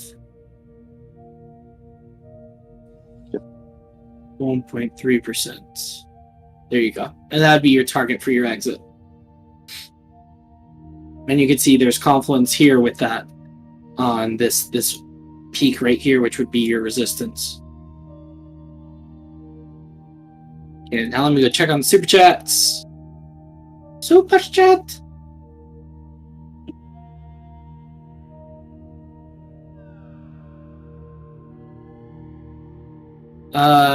Not our crypto 199 super chat. I already saw this one, but I think I did. I think it's the same one. But thank you very much. Not our crypto. What else? What other comments? I took a screenshot on most of them. Ignore, please ignore. No, I will not ignore. Not crypto. Not our crypto. I will not ignore it. So I am open for Q&A. Anybody have any questions? That was an idea someone said. After every little explanation, just open up for Q&A. It'll help pass the time and also give me a little break because it's hard focusing, especially with ADD. It's really difficult keeping this level of concentration the whole time.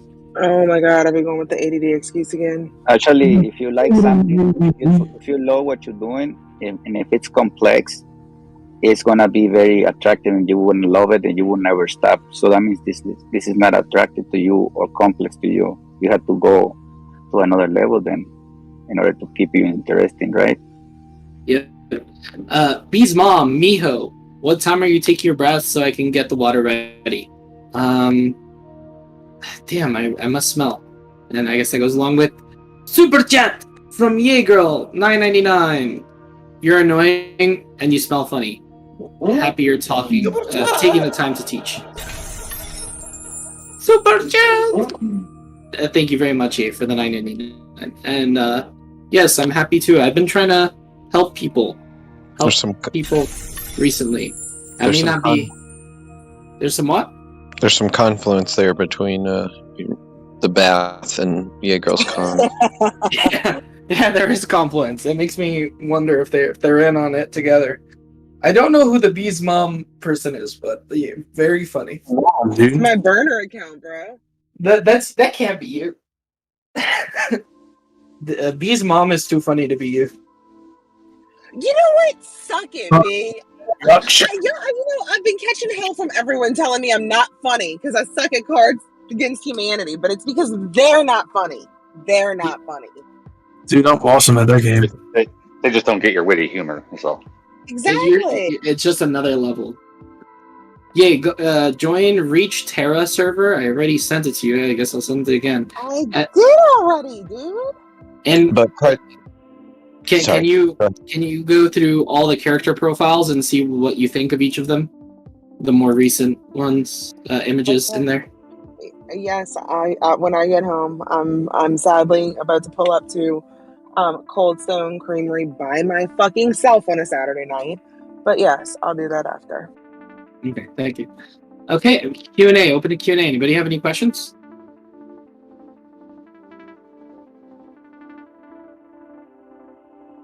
And thank everybody who liked after I asked them to, because I see the number went up. Same amount of people watching, and the number went up by like 7. So thank you very much. Yeah, that was me. All You're 7? Okay, All thank 7 you, of them. everyone. I Me and my just liked it sister. now too, so you must have one more. 48. Hey, we're at 42 people now and 29 likes. Thank you. So does anyone else have any Q&A about trading? I'll go over whatever it is they want to go over before I move on. And TD, thank you for being What here. are you moving on to, B? Because I don't know where you've come from yet. Okay, so I've gone over a couple of chart patterns. I'm gonna have to take a break soon to I'm gonna go on the internet and find a bunch of them so I could post all He did common indicators. He did support and resistance. He's shared a few trading strategies and gone over a couple patterns so far. And accumulation. Oh yeah, and I told people. So listen you to went all the over charts. all the ones. I don't care about the indicators, but everything else you should have waited for me for. Whoa, is that Yay Girl? One and only. Whoa, 2 times in one day, dude. Damn. And she super chatted. Crazy. So TD, I'm since you're always here. in here, TD, I was actually hoping you would do the honors and go over some risk management.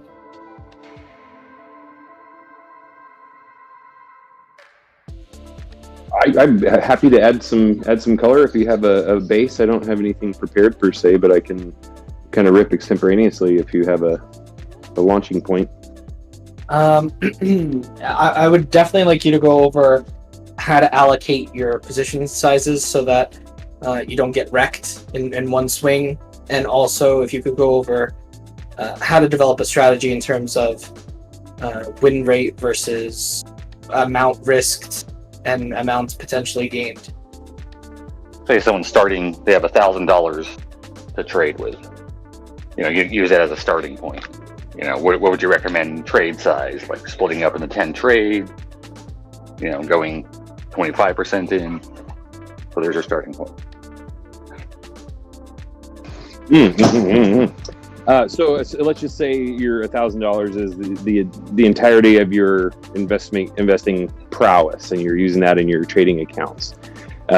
Typical logic tells strategy relative to risk management would say that you don't want to risk any more than 2% of your total capital in any one trade. Maybe 5% if you're super aggressive or young. Well, not necessarily of your capital, I guess. It's just, you have $1,000 that you're willing to, you want to start learning how to trade. Not investing. I think it's go ahead. Well, say maybe again, he wanted a scenario. So, maybe I have some tucked away, let's say, or the person has some tucked away anywhere else, but they want to, trade with $1,000. Well, let's say I have $100,000, which is B from last year. What should B from last year have done with $100,000? Personally, be sold at the top. Probably not held Doge so long. I didn't hold it at all. I bought the top. Oh, yeah. Well, okay, but like, let's just give an example, or maybe $10,000 might be easier to go over.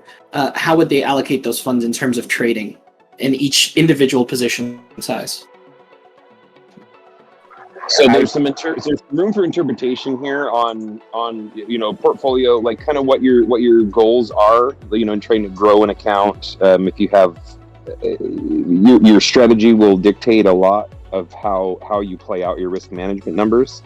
Some people will use that 5% as a gauge for each trade, and then have target losses, acceptable losses of a percentage of that position.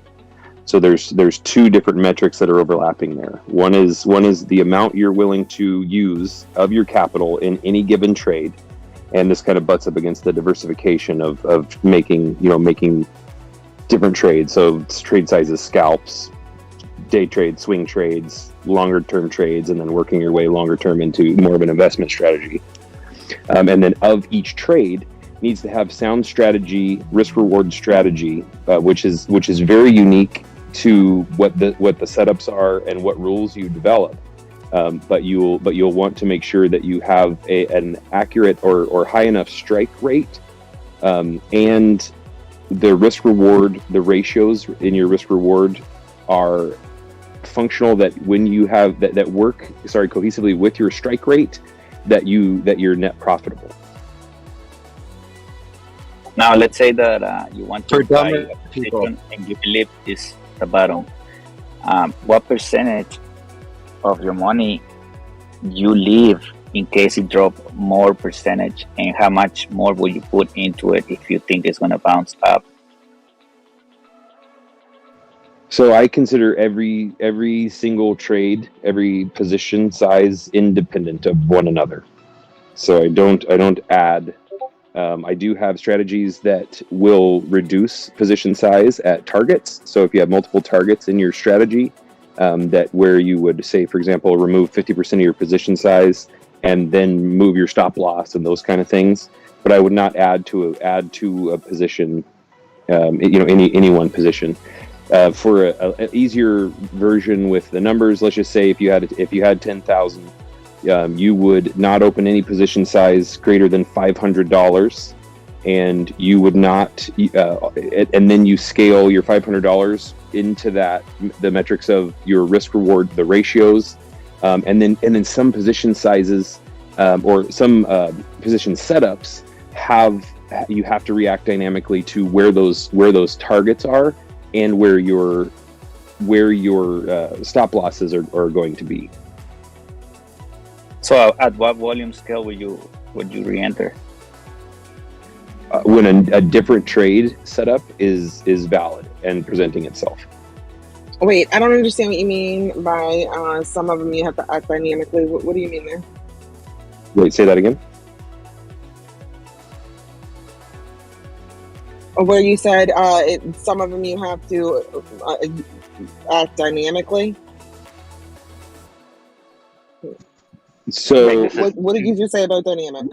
So the setups can have each of their own rules, and you have to, as you're interpreting those rules, that you can find confluence with multiple strategies. But otherwise, if you are say you're at you're playing a J hook and you're gonna try to look for a target between, say the pullback is a 0.5 fib and the 618 fib, and the structure on the left, so that's the dynamic component, is the structure on the left is going to kind of give you some sort of indication of a target, and sometimes that target can be tighter, and now your stop, if you're going to try playing a fishhook pattern in that regard, or a top that could end up as a head and shoulders, as B was mentioning, looking at that structure left and being able to adjust the risk reward of your position accordingly to that structure. And so what it'll do is it'll either expand or reduce where your stop is relative to that structure, but it has to still adhere to the risk reward criteria of the strategy.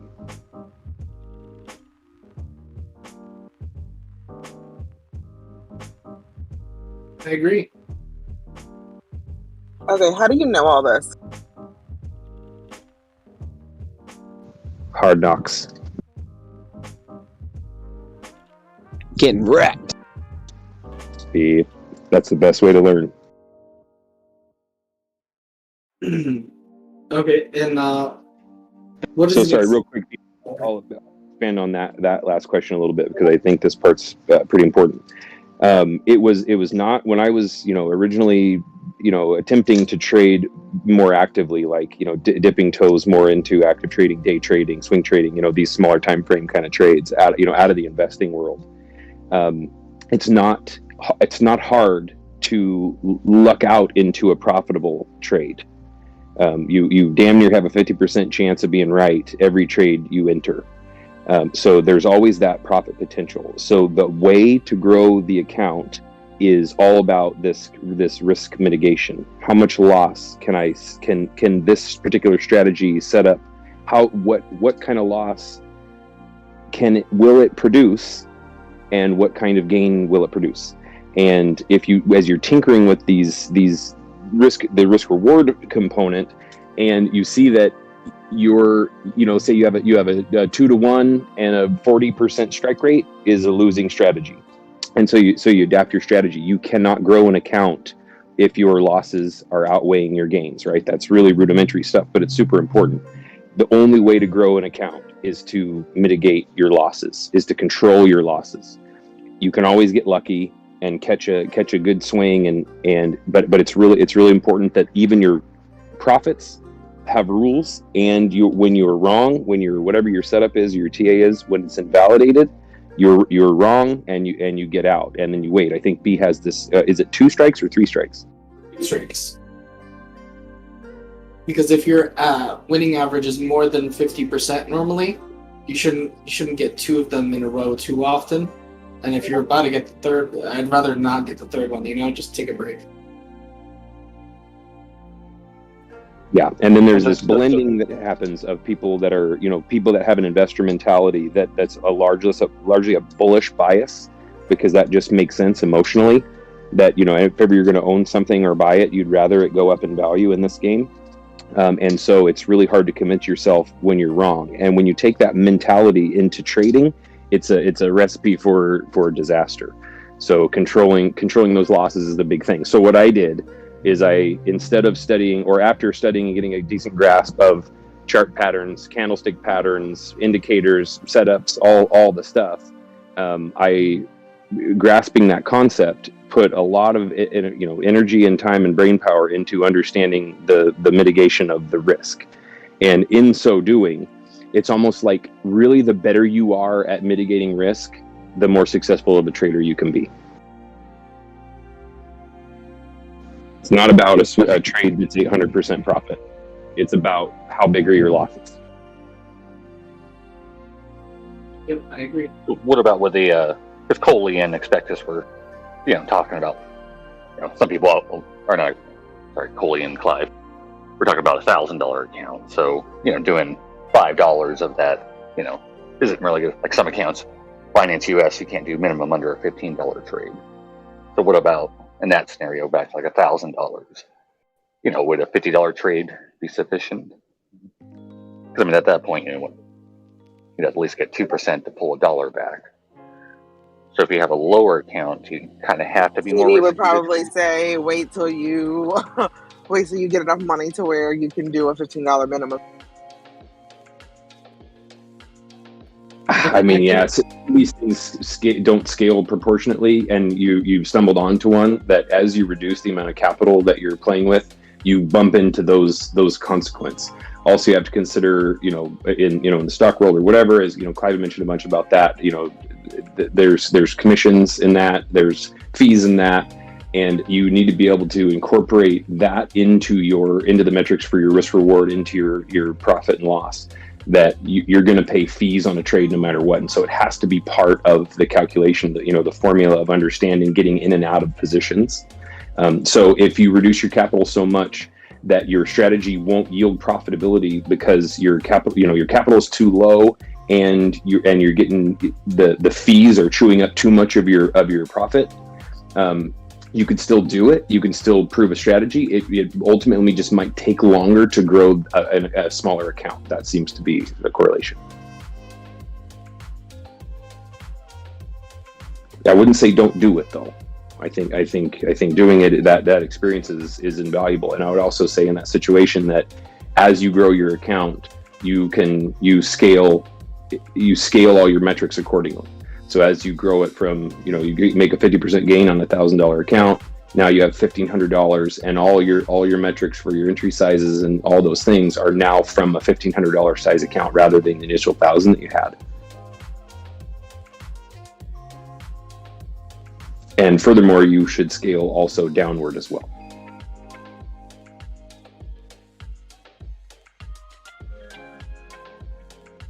I mean, scaling when the price goes down?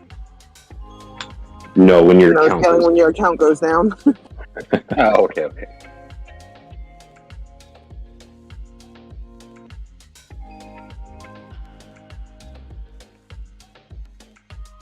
Go ahead, B. Say, I agree. Agree. Yep. So my question to you, TD, is, damn, like a lot of this stuff does need a visual, right? Because for it's kind of difficult to kind of understand. It's difficult to understand what it means when he's talking about, the 2-to-1 profitability ratio compared to your 50% win rate, because I don't know. Nothing TD said was difficult to understand. Very, very well said, TD. Oh, okay. It was difficult to understand, but well said. Fuck me. No, I said it wasn't. Nothing you said was difficult to understand. Okay, cool. It was lovely. Oh, okay. So, and somebody mentioned, and this is a really great point, that TradingView does have a long position and short position tool that can allow you to visually see, that risk reward. You can see percentages in it. You can see 2-to-1, 3-to-1, 1.5 to 1. There's a lot of strategies that are 1.5 to 1. Man, that'd be cool. And Somebody showed. someone who said that is Trago, and I say to Trago, get off of YouTube and come say hello. Also, 3 commas will calculate that for you. So say you buy XLM at 1050, it will tell you, well, technically with trading fees, since you did a market order, your buy was, even though you bought at 1050, it's technically 1070.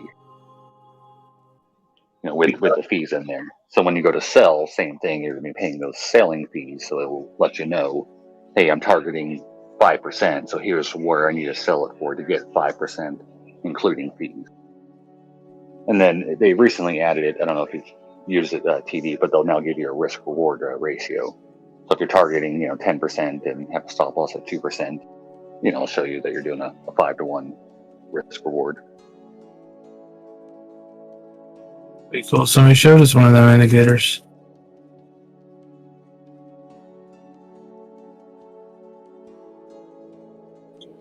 Do y'all have Cold Stone creameries where y'all are? I do. Right up the street. They have them in California. I know that because they did when I lived there. They don't have them in Vermont. The professor in general says that PSA Ethereum's going to go to 1,500 and alts will follow hard and fast. If you're shorting shitcoins, don't forget to use stop loss. I'm pretty sure we still have it. I just don't know that I can afford it anymore. Like 5 years ago, my milkshake cost $8. Dude, I should have just super chatted $20 instead of 10 because I just wasted $10 on this ice cream that is disgusting. It's not good. That's the sweetest thing I've ever tasted in my life. Oh, sweet, not good. My milkshake brings out the boys to the yard. Go trade it out. Right. Go trade it out, and I should have given you a sample before you bought it. Damn right. Was And don't tip them. Waiting in the yard for months for a picture of her. Picture of her tan. What? I got a tan today, boy. I got a little too much sun, a little too much sun. Damn, son. Where'd you find this? They don't do samples anymore because of COVID. I got a sample. Oh, they stopped. I ain't been there since. I don't drink milk. I've never been to one of those. Is that one that mixes the stuff in and they have the little spatula things? Yeah, when it first opened. Yeah, when it first opened, they'd mix it up and smash it and flip it and shit. Now they just put it on the thing and flip it over once to put it in a cone. Oh, that's sad. Like I mean, we have several of them. I haven't gotten it since I was, young. And tonight I'm bored and watching movies, so I just had to get ice cream. Dude, it's not good. And that sucker was $10 fucking. You have Sweet Frogs? Huh? A Sweet Frogs? It's like cold soda, but no. they're pretty good. You got like a haunted saucer. It's like a arcade thing for ice cream. You got the handles you can pull and get ice cream and shit. Heads up on Bitcoin, visiting lows. So if you're looking for a long, I don't know what your price to reward risk is.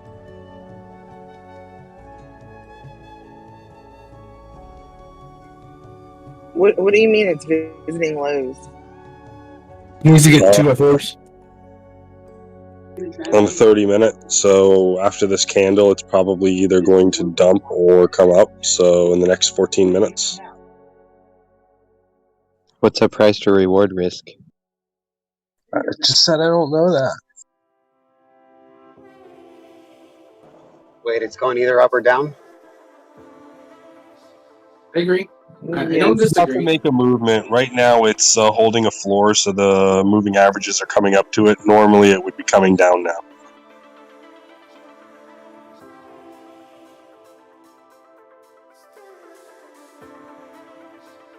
But if it holds here, it appears to be forming a bullish pattern, so I'm going to go with it. Wow, lucrative TD and B are here all at once.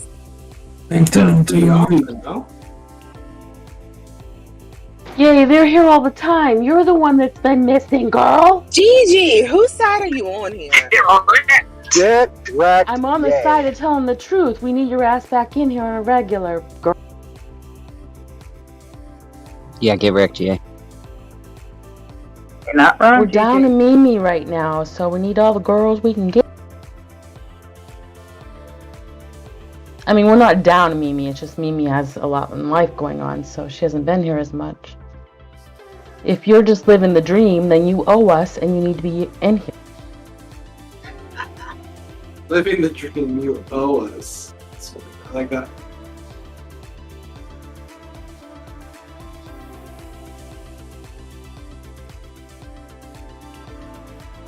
You know I'm totally teasing. But not, because I missed. Yeah, you don't miss Gigi? It's the only reason I come on. Hey, girl. Oops. It's the only reason I come on. I don't know if you heard that, sorry. Wow, you must not miss her very much, huh? Yeah. Bob. Glad you don't miss the rest of us, yay. Jeez. Get wrecked, Coley. I'm used to that, you know? Alright, so here's my other side of it. Ye came in last night very late. I was going to sleep, had already taken my melatonin, and she said she missed all of us, so there you go. Yay. It was a lie. I just missed you. It's the truth. It's recorded on YouTube. You can go find it if you want in 24 hours of YouTube listening. Is Turbo on right now? I was hoping he would get on so he can help with the damn classes. No, he said his family stuff going on. I need him to apologize for his country. Why? What did they do? Will they not let you in? No, they let us in just fine, but I blew my RV tire, and then all their prices are weird, and distances are weird. I don't like it. It's fucking loony, bro. Gosh, is it? Wait, is it like in kilometers? Kilometers? Yeah. That weird shit. Oh my god. Yeah, and even my Google Maps is putting stuff in kilometers. It's driving me nuts. Oh my god! Like they're trying to make kilometers a thing. Yeah, I don't like it at all. Also, the gas here is ridiculous. And You can also change your setting in Google Maps. Oh, to like not automatically switch because it just automatically switched. Yeah. Yeah, you can put it on one or the other. Nice. Okay, I'm gonna do that. Matches. But the diesel exhaust fluid, the DEF here, is almost 5 times as expensive as it is in the United States, and the gas is substantially more. But I haven't figured out exactly how much yet. So I'm mad. I'm just not sure how mad yet. You can't get too mad because everyone's so polite, right? That border patrol agent was not very polite, and that's the only Canadian I've talked to so far. So we'll see.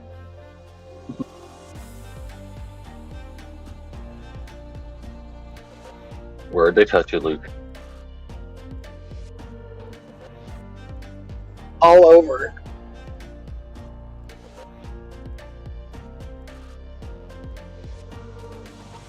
I'm thinking about making this character in the game an amputee. What's DP mean? Daniel Deep penet- Pereira. Oh no, that's something different. Double penetration.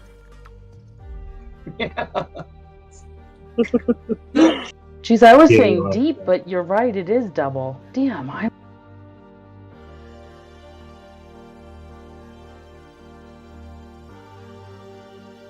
No, someone on YouTube asked the question. DP is fake.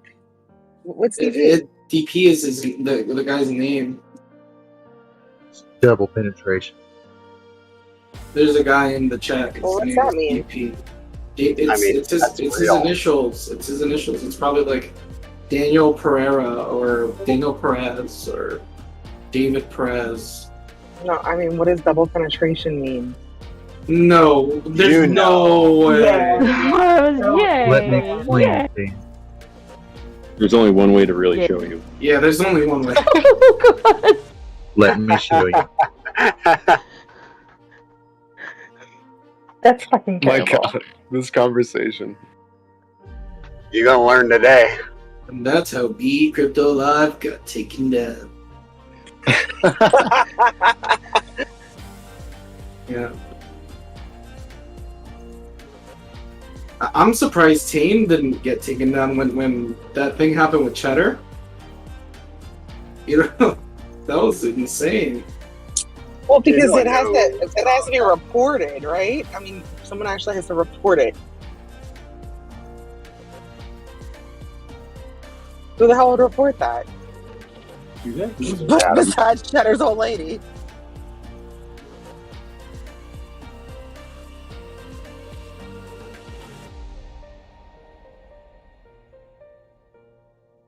I don't know.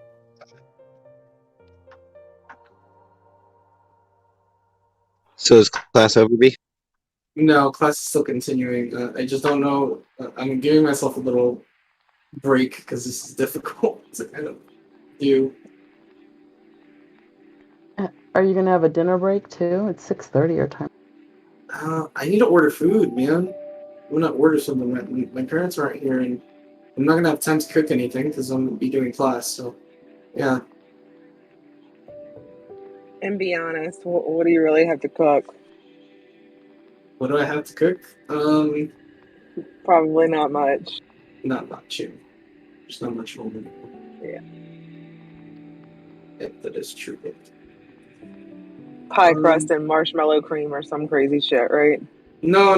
My parents are back, so they've done the, they've done groceries and whatnot. So I got new inedible things to put together. Yeah. That's life. I made buffalo chicken today, and it was the easiest thing ever in life to make. I never knew it was that easy to make buffalo chicken. Like 4 things in a crock pot, done. Hot pocket. Yep. I do need. Okay. How do you make it yet? Huh? How do you make it? Chicken breast, butter, I don't know. hot whatever you sauce, just- ranch packet. I mean, I made it I made the ranch from scratch, but a ranch packet will do just fine. Okay. All right, I'm gonna finish drawing this damn dude's leg, and then I'm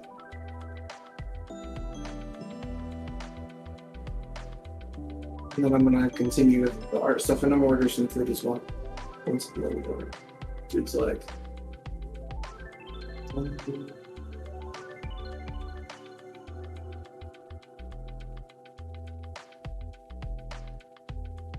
So, is there anybody that wants to share their screen and go over anything?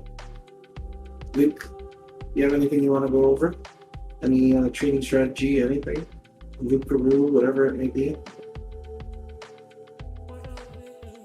Luke's driving. He's dealing with a blown tire. Oh, yeah. And I think, didn't Ocean say that he was going to come back at 7 to explain all that? Oh, is it almost 7? It's 6:30. Yes. Did I ever tell you about my NFT gaming trading strategy? No, can you tell me about it? So, dealing on the Binance Smart Chain, there'll be some game, promising some awesome game that's going to be released. So they'll make a token. Then they'll have a NFT project where they'll have 10,000 limited NFTs that people can buy for like 500 to 1,000 a piece. So you buy the coin before the NFTs come out. You wait till about 8,000 to 9,000 of them are sold, and then you sell your coins before the project crashes. And rinse and repeat. Rinse and repeat? Jeez. Yeah, I've done it like 5 times during the last bull market. Worked out pretty well. All of them crashed pretty hard too.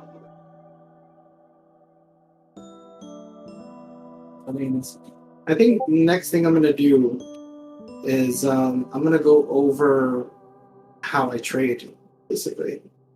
I think everyone might be okay with that one. Yeah, everyone should be okay.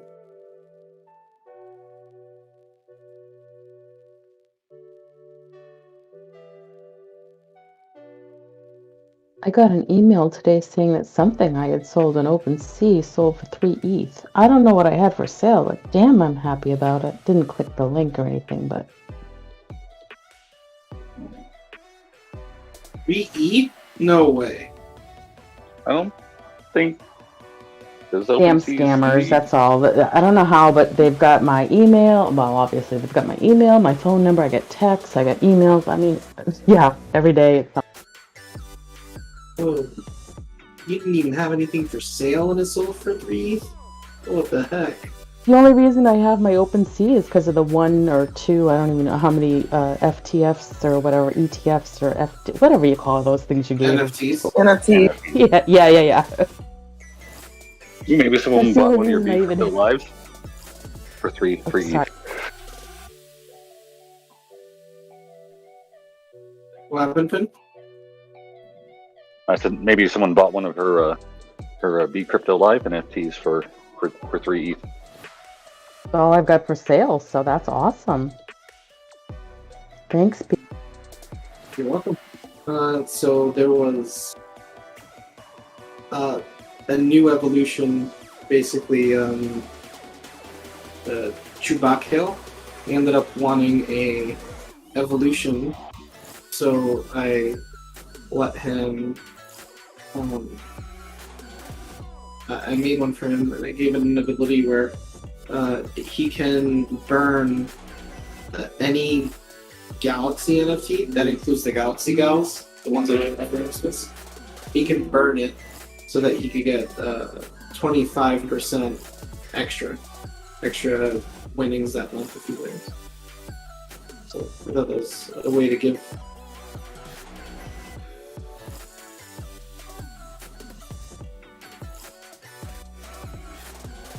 Yeah.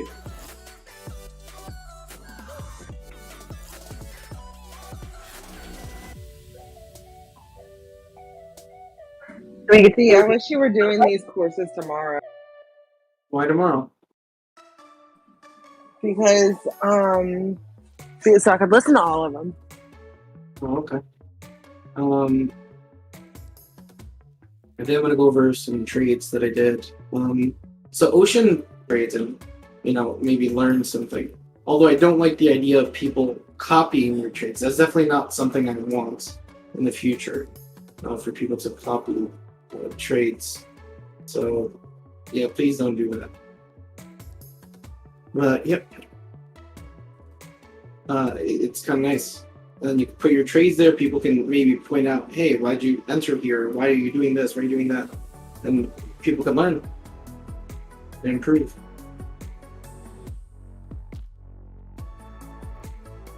What do you think about that, Nate?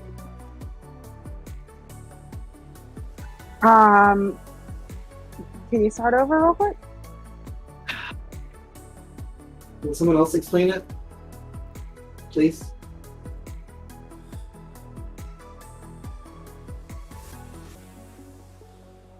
I was feeding my dog, sorry.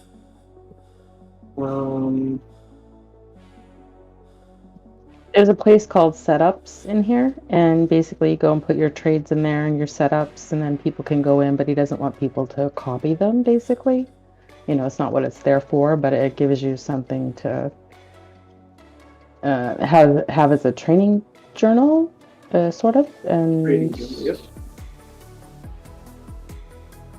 It has you can have it as a trading journal, and also you can people can point out where your TA was flawed, and then or how you can improve it in the future, and it kind of makes you stick to your own rules, right? So if you're breaking your rules and you're putting up a setup, then people will notice.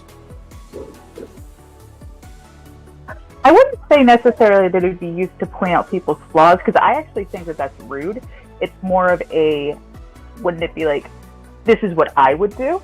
Not that necessarily they did something wrong, Not even necessarily this is what I would do, Corey. Maybe people could use it to adjust their own strategies because they pick up things. Yeah, I agree. B doesn't have the couth that we do.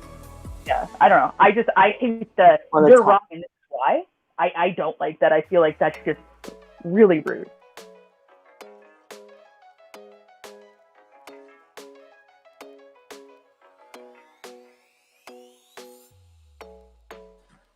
Got that, baby bear?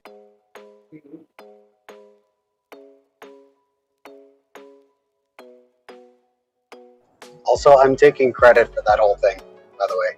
Oh yeah, it was also Luke's idea. Good try though, B.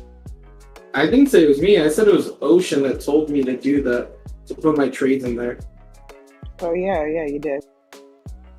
Yeah. It was Luke's original idea, to have that for that thing to even exist. I called it. You called the top. So one time I'll say I called it. Good job, Lucrative. Thank you. Thank you. Full too kind.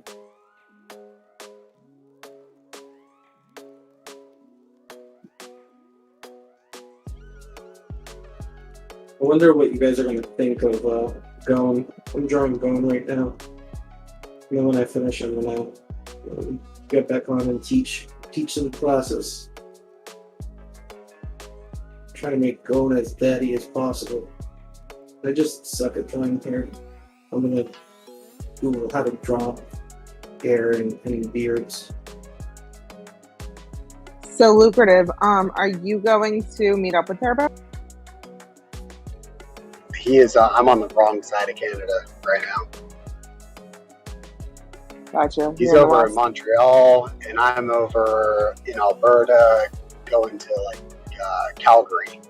So he's East Coast, and I'm way west. Gotcha. I would though, man. I would love to. If we were anywhere close, I would go. Is Serrano over that way? Oh, but he's in the U.S. now. He's in California, but Yeah. and I think I'm gonna hang out with a couple of the guys in California when we go through there. I mean, I already met up with Finn, so that was. I think we might end up seeing him again. Yeah, there's a ton of people in California. Don't meet up with that creep TA. Oh yeah, I know better than that. Yay, part timer gonna cockbox me with lucrative? Part timer.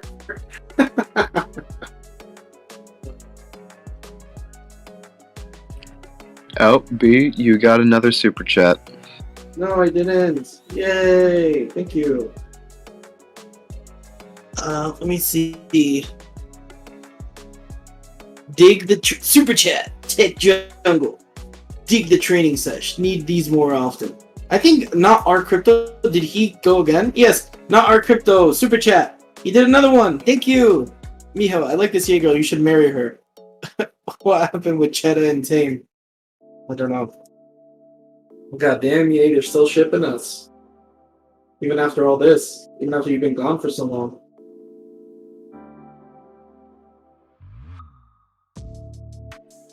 I'm timeless, B.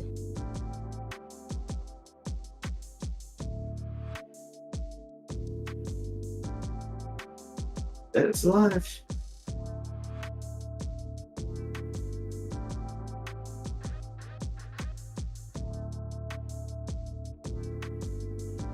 I agree that we need these more often now. The trading side. I agree. I think so too. And actually, I'll try to do actual training more. I'm sorry that I'm taking a break, but No, it actually is. don't be sorry. Yeah, you definitely need that. You know, there's so much information to cover. You know, you can't do it in one session, so definitely take lots of breaks. Thank you. Thank you for everyone being so understanding. He's drawing, you know? Yeah, to take a break from freaking talking. I went over quite a bit of stuff. Yeah, another one that kind of teaches itself. That would probably be a good next one that you've already kind of touched on was candle patterns. That'd be a good one. Easy to follow. You can find them everywhere. Except for when you want to. He probably. You'd need help teaching that, right, babe? Not really. I think. I know a lot of. You sure about that? Yeah, I know a lot of the success rates for most of the patterns, most of the candlestick patterns, the percentages. I know them off the top of my head, a lot of them. So I think it'll be okay.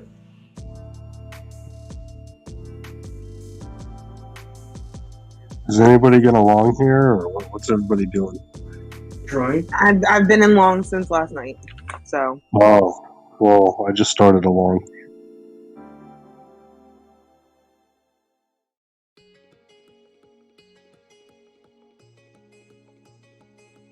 Yeah, 30 minutes ago on that candle.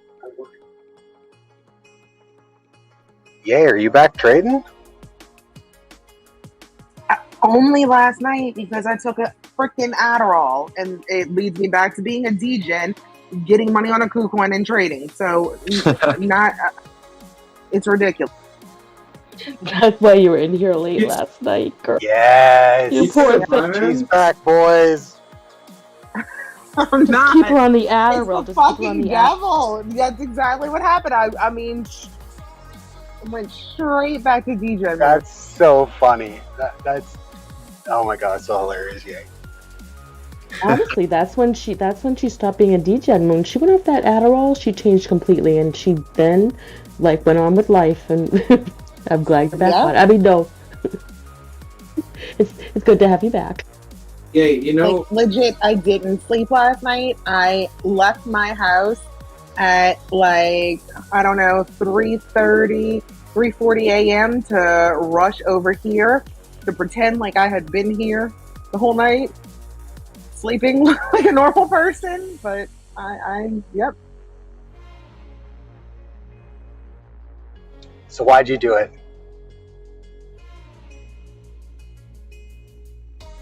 She's Because bored. I had some work to catch up on, and I needed to do like I haven't been staying at my house, so like just dirt has just been collecting on things. It was like the dustiest.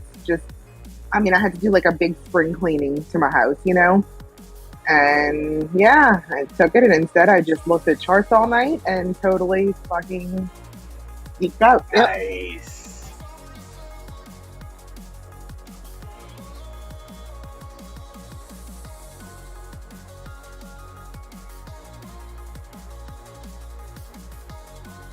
You would have loved it, B. I don't know why you left so early. Me? I didn't leave early. Oh, I didn't leave early. I fell asleep. Oh. I actually fell asleep on live. And then, what's his face? OG was like, yo, you were asleep. I'm like, but I got you out of there. Oh my god, were you the one who was snoring? Yeah. And then he was like, yo, I got you out of there before anyone realized it was you. And I was like, That's why you were in another room. That's hilarious. yeah, he's like, I got you out of there before anyone realized you. Yeah, and I'm sorry, but I'm the fucking worst snorer ever. I've always been since I've been little. But, Yeah, Vivian Moore was like, is someone Is someone snoring on dying? mic? No, yeah. I was like, yeah, but I didn't know it was you. That's funny. I have like yeah, so I have really bad snoring. That's life. Mouth breeder. Right, they got beer. I'm back. Yeah, I need to find drinks. Hell yeah.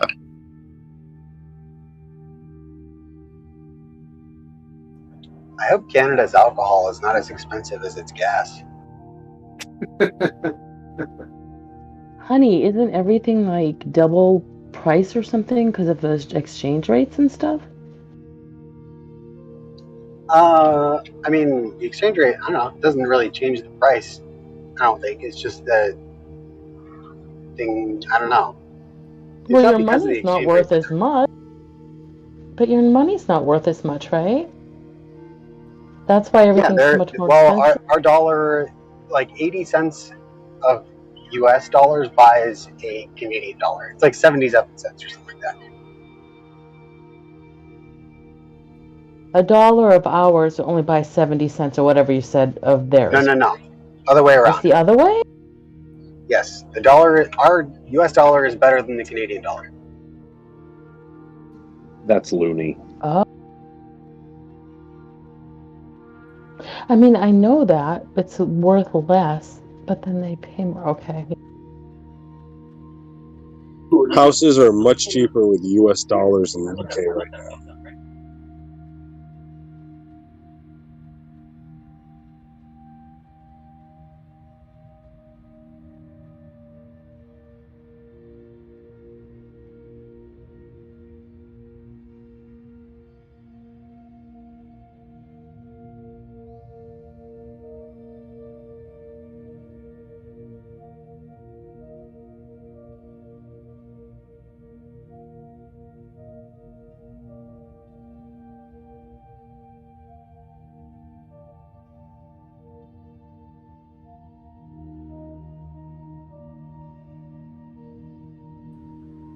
So no one's gonna scold me for taking the Adderall? No, because it's normal. It's a medicine. Yeah. No. Stop. Please. I've been prescribed an Adderall for my whole life. It's just a prescription. It's a medicine, and it's not. And like I haven't been on Adderall in months. It's not something addictive. I can be on it and just not be on it for a year. You know, at least not for me. Brought you back to us. Dude, you're talking like it's penicillin, B. It's a fucking narcotic. Get it together. I'm just saying how my relationship with it. I've never. I've been prescribed it. I take breaks, like just because I get lazy. So it can't be that addictive, right? I'm just lazy to go to the doctor. The shit you say sometimes. You know, people were prescribed oxys at one time too. Yeah, but they couldn't stop taking them. Is the difference, and they would even go and buy them on the street. Yes, there are people who cannot stop taking Adderall either. You ever suck some dick for some Adderall? Never, but I could. It's my choice.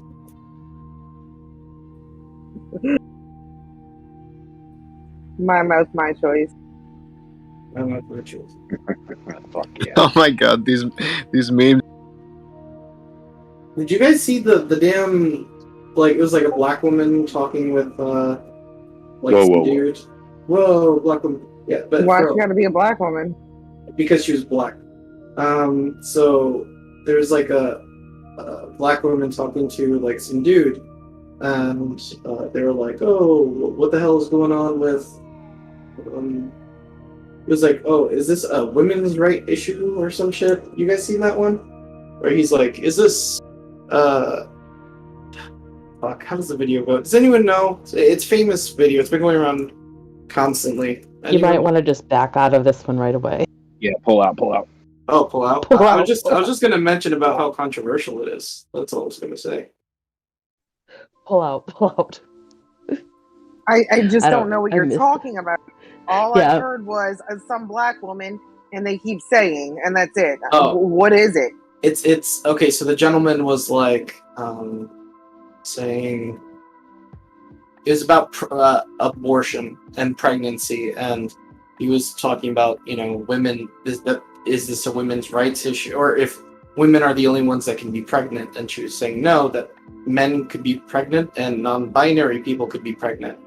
And he was saying, so if men and non-binary people can be pregnant, is this really a women's rights issue?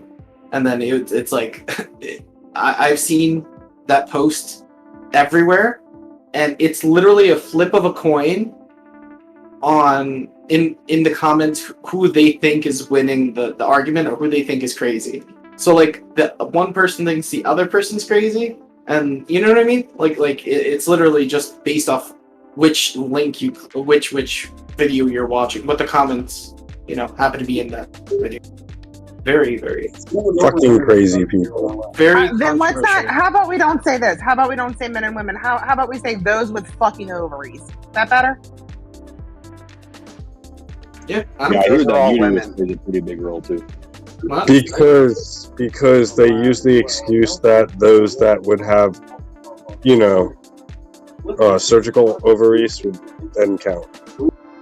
But no one. There's no such thing as surgical. 0.5%. Yeah, even if there is, count or I don't. We can even say vaginas, and those who get vaginas one day, those 0.5% of people, cool. We'll count them in the vote. Who cares? It doesn't matter. The person that was being asked questions will never phrase it as a, you know, woman being able to have children only.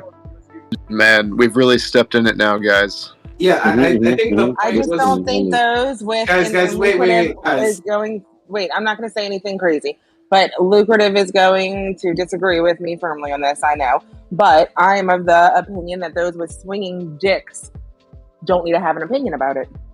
Whoa, that's not. So hold on, hold your fire.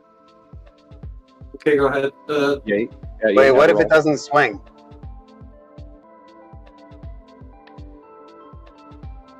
The issue, yay, is that men could get pregnant, so men have you know, they should have a voice if they can get pregnant, because the right concerns them. I can't talk in like fairyland code. Because it's a hypothetical, and let's have that conversation when you find a pregnant man. Okay, but besides the point, well, there are men that get pregnant, but so my point is, according to their argument, there is. But besides the point, my point was not basically like who's right, who's wrong. but it's more of the fact that it was so divided, right? It was kind of interesting how divided it was. And coming in here, I didn't want to cause this argument. I just wanted to comment on if anyone's... What argument? Was there an argument? Nothing. Jeez. I just wanted to see how I just wanted to comment on how polarizing it was. Yeah, B doesn't want to admit that men can't have babies in their bellies. Arnold Schwarzenegger did in that one movie. Mm-hmm. Yeah. Oh, that was a funny movie. Wasn't there like a half man, not a half man, because that doesn't, but like a man that was he, oh, I'm too confused. I'm too confused to ask my own damn question. Jeez. Say they. There are hermaphrodites, and those are those that have some qualities of both sexual, things at the same time, but they usually don't have the full equipment for one or the other, and if they do, they usually choose to go with that one. Look, I'm almost 60, right? When I was growing up, we had 3 things, and that is true. I knew about boys, girls, and hermaphrodites who, for some reason, didn't develop in one way or another, and their parents had to choose, or whatever. That's all I knew. All this crazy crap. Now, I'm gonna just sound like an old person, but I don't give a shit. This is outrageous and stupid. You sound like a medical... I think you should follow the science, right? Can you hear me? Yeah. Okay. Sorry, that was wrong. So, if we follow the science, like every good liberal tells us we should, then we should look at what chromosomes people are, and that determines whether you're a male or a female. And that's all. That's what I think. Damn, that makes too much sense, Lucrative. Shut the fuck up.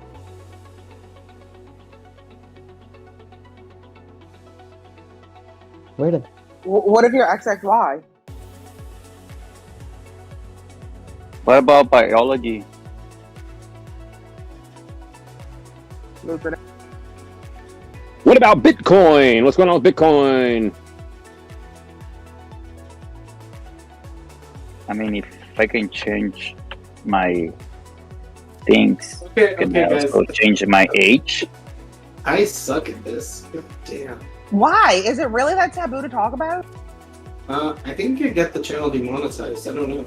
Why? What if we said that would get it? Let's find out.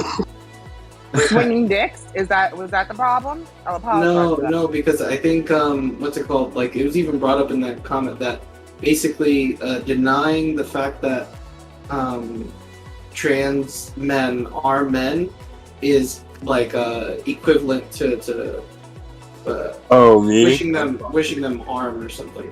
Gee, I never denied any of that. It's hate speech. Yes, it's hate speech. While you carry a baby in your belly, that makes you part of one group, no matter what.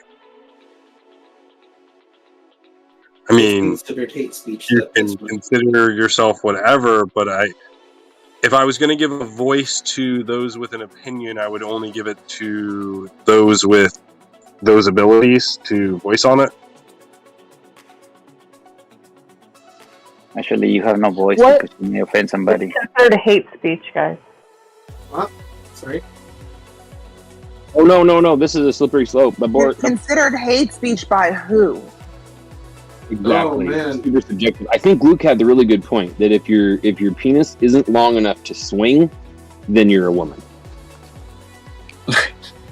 And that includes, mine and isn't that doesn't swinging. matter. Mine doesn't. And that doesn't matter about your chromosomes. So let's keep the chromosome talk out of this. I want my own YouTube channel that isn't monetized, where I can say whatever the fuck I want to say and not care who is going to tell me something. Hell yeah. They won't let you, though. They won't let you. It's very difficult. It's very They'll let me, difficult GG. to have an intelligent conversation or intelligent debate because of censorship, then you may offend somebody. So It's you also cannot. it's not even that. It's the fact that because 90% of the videos are demonetized. It's the fact that this is a training video, learning video. So You could edit this part out. Yeah. Well, we still have 4 Seriously. minutes till the training starts, Yes. right? At Yeah. 7, so we got 4 minutes. We sit here talking about every may dumb I? thing under the sun because it streams 24 fucking hours. But there's something that I said that was sensitive, and you're gonna say, well, that's not really the point. It's a trading show. Well, what the fuck up? You know what? South Park called it when they forced you to give Randy an abortion in the video game. I think May we I said say that- training like class. May I say that? Well, then let me educate you fools. May Gigi, I go say ahead. something first? I just want to say that I'm not trying to be insensitive, and I have family. Like I'm not like, but I'm just the whole thing about. It's such a much bigger issue. Like for me, just to have said the few words that I said, I don't want to give people the wrong impression about how I feel about it. It's about the whole nonsense of what this world is coming to, and how much they've just tried to divide us in every way. And this is just another way in my mind. So to me, but it's a much bigger issue for me. And but I think we should be able to talk about this stuff freely. Not really. I because disagree with politics, that too, Gigi. I politics, don't think politics. they're using that to divide us. I think a Yes, lot of that. hell, motherfucking yeah. That's No, a conquering lot of divide. that is legitimate That's things. the Just standard because politicians in the y'all don't 1700s. understand, gender fluidity and things of that sort, doesn't mean it's just something that the crazy left uses to divide I understand it. I understand it, Yay. It's not about the crazy lefts. It's nothing about that. It's about all these different ways that they make such bigger issues to divide us, because I can't have a conversation, or I might come across as, no, let's just talk about shit. But that's what I mean by this. We are being divided in every single way, and we are being censored. So I don't know what world you live in, but that's the world I live in. Indoctrinated. Hello, I'm back. But yeah, my bad. It was just this is like the learning video, and it's the video that I'm gonna try promoting a lot. So I don't want it to be demonetized if I'm gonna be promoting it. Ooh, You need to cut it up. 21,800 then. 21,800. Look at that. If it breaks that thing. Should have picked a better group of people to teach. No, Should have picked the day when I wasn't on. What you need to do is when this ends at 10 o'clock or whatever time, 4 to 10. Well, yeah, that's what I was gonna do. Cut it. Yep. Just end it and then have somebody edit it for you and cut out all the crap of in between, and then you've got videos that you can promote, and you will make money on those videos, because those are things that people will click on and watch. People aren't going to click on this shit unless they're, whatever. When it's, people will click on me talking. Let's get. Can I change my age? Can I change my age? Let's be serious. Do you want him to cut out the TA or this part? When you're done tonight, can we keep YouTube down for like a little bit? We could probably keep it down for the rest of the night, yeah. That'd be amazing. He's done with it. Woohoo! Everybody go get your alcohol.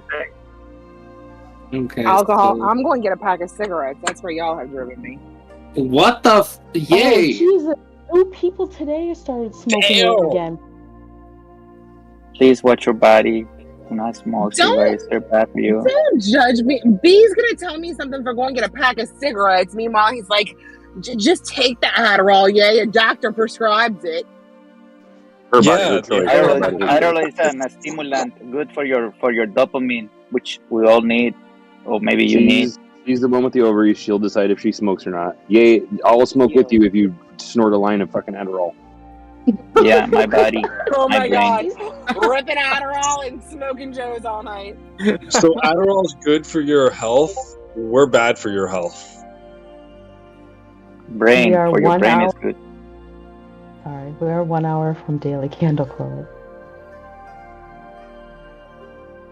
Oh, good call. It's a good medication that a lot of people need, but it's very many people judge people because they need it, but there's people that really need it and it helps them, you know. Yo, It's highly addictive. Highly addictive. I saw it all. I can't share my screen, so I gotta finish these drawings real quick. But I'll be in a sec. Okay, and then My I'll put it understanding- over my screen, and then you can talk over them if that's okay. Thanks. My understanding is that those kind of medications, like B, maybe because he needs it, he actually really, really needs it. It's not like that for him, maybe. That's how it is with pain medicine. Like I was in pain and I'm not on pain medicine for a long time now, but because I needed it, it wasn't like it didn't get me high. That's what I was always told. That's what it kind of reminds me. Yeah, some people need Adderall because let's say we're having a conversation or a class or whatever, and the class is not complex or not interested to you, you will lose focus right away because you need dopamine. You don't have enough dopamine in your brain, so therefore that shit will put dopamine in your brain and motivate you to do whatever you do. And instead of being like all hyper like you are sometimes, like people that need it, you'll be like more relaxed, more chill. On the other hand, if you don't need it, you're just gonna be all tweaked out and shit, like all hyper, like active and stuff like that. But if you really need it, you're just gonna be in peace. It's like when you enter a room that is dark, and when you take it, all of a sudden you see everything clear. You understand everything, because you only understand things that interest you or are kind of complex that makes you like, Yeah. But for Okay, My but not grandson is on. not to be disrespectful, but we've had this conversation thoroughly, and you're on a straight diet like I used to be of Adderall and Xanax. So how do you even know if it makes you chill? You have no clue because you've been eating Xanax with it the whole time. Yeah, I was kind of chill too. Xanax, that was after. I mean, I know the effects of Xanax before when I was youngster, a teenager and shit like that, both, in fact. Never mind. But no, I've never been on Xanax and just Adderall, and like if I'm doing something, even before, because I only started taking Adderall after.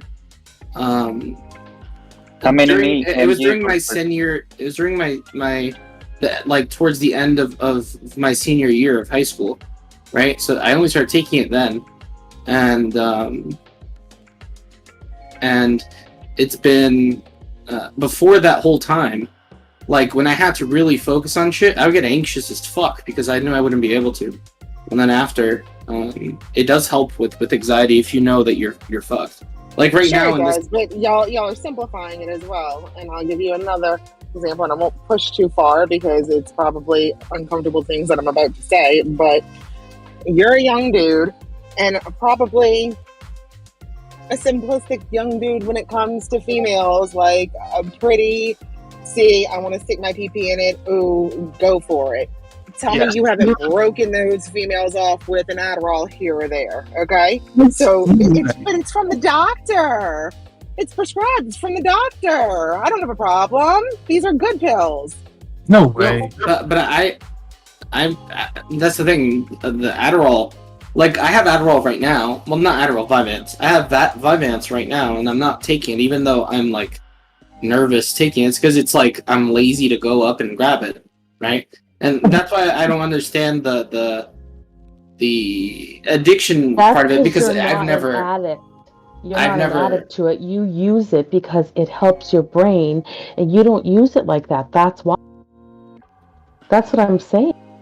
Yeah, but Yeah. once you And start I'm using agreeing it with on a daily that, basis, but I'm if you use also it on the daily pointing out- basis, if you use it on the daily basis, you will rely on it, and you'll be dependent on it. You cannot get off like cold turkey. You may, but you're gonna fucking struggle for months. And you damn sure won't share I've 'em. never. I have an addictive personality, but I've never had an issue with Vyvanse. And I think it's also due to the fact that. Right, but you're not naive enough to think that you're not naive enough to think that there is no issue with it, because, like I said, I'm sure there have been a person or two in your life who have been in your pocket over them, and you have given them to that person. No. Well, you know that statistically, like people We that wouldn't need talk it about that and anyway on doesn't here. need it, people that does need it, and statistically, like especially during your teenager years, they tend to self-medicate themselves with other drugs that are illegal. Like, yeah, that's for real. I'm sure. My I'm sure those grandson people is exist. already. My grandson is already on medication and has been for several years now for his autism. And I wonder if it's similar to that. It's a stimulant. He has to be on this like every day and the same time and all that shit. The kids are on it now. They're starting the kids on. But I remember honestly, my nephew is close to 30, I would think, yeah. And he when he was a little kid in school, they wanted to put him on Ritalin back then and that was the big one back then, was Ritalin, because he was so hyper. But God, he was such a good kid. I'm so glad they didn't tamper him down. And his son is just like him. Why do they want to tamper these kids down if they don't need it? And Ritalin doesn't hold a stick to Adderall. And let me tell you something, and I don't have kids, and y'all can come at me hard for saying it. I don't care. You would literally have to tell me my kid is dying, and the only thing that will keep them alive is feeding them Adderall. That is the only way I would ever give my child that. I don't give a fuck. That is for sure. Can I say this? Can I say this as a grandmother who has no control over my grandson? May I say this? That my daughter, that my grandson's quality of life without this medication, and I was so against it. Yeah, you have no idea. You have no idea the things that they do that I am so against. But you know what? I saw what the difference was in his quality of life.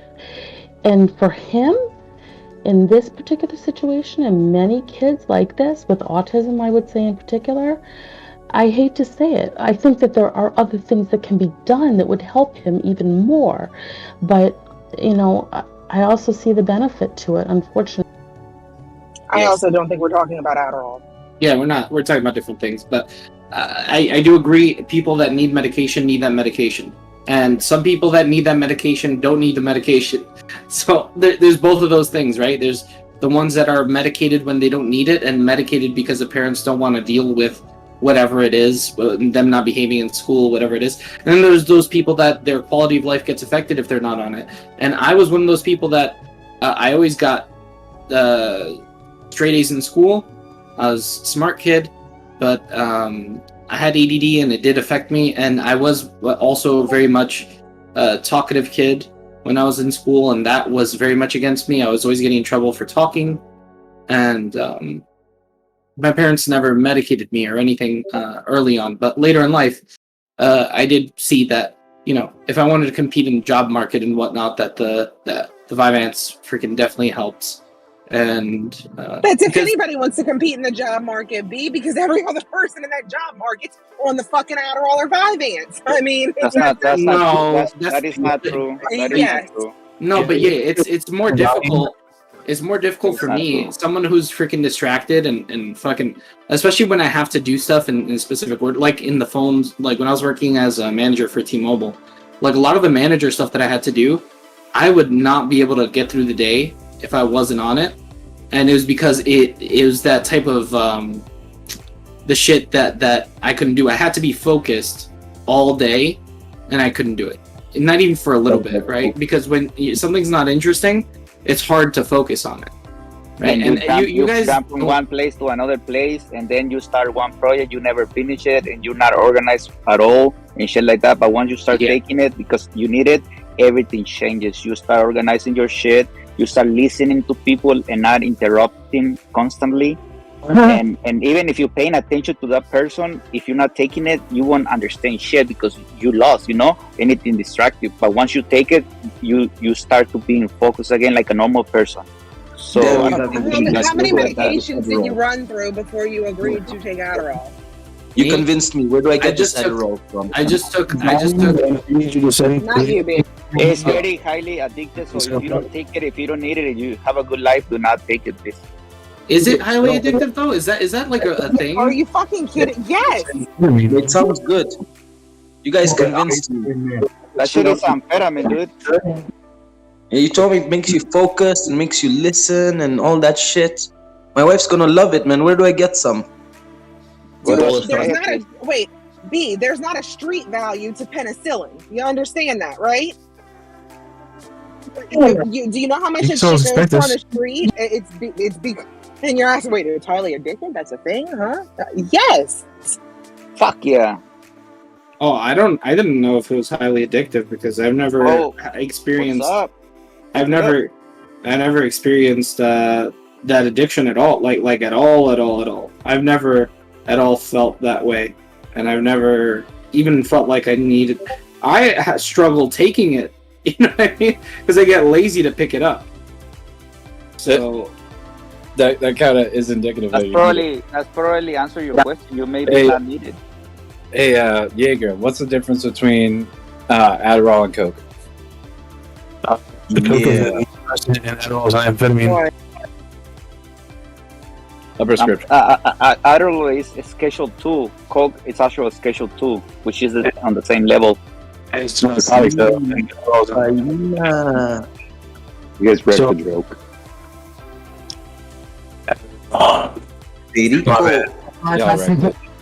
My bad. See, that's not saying that was a question. I don't want to get serious. But I'm dying, and the only cure for it is amphetamine, so you have sent on me. So can you send me that all? No, I don't think it's Yeah, amphetamine and amphetamine are different. Same. It's a D-amphetamine. Vyvanse is a Dextroamphetamine and levo.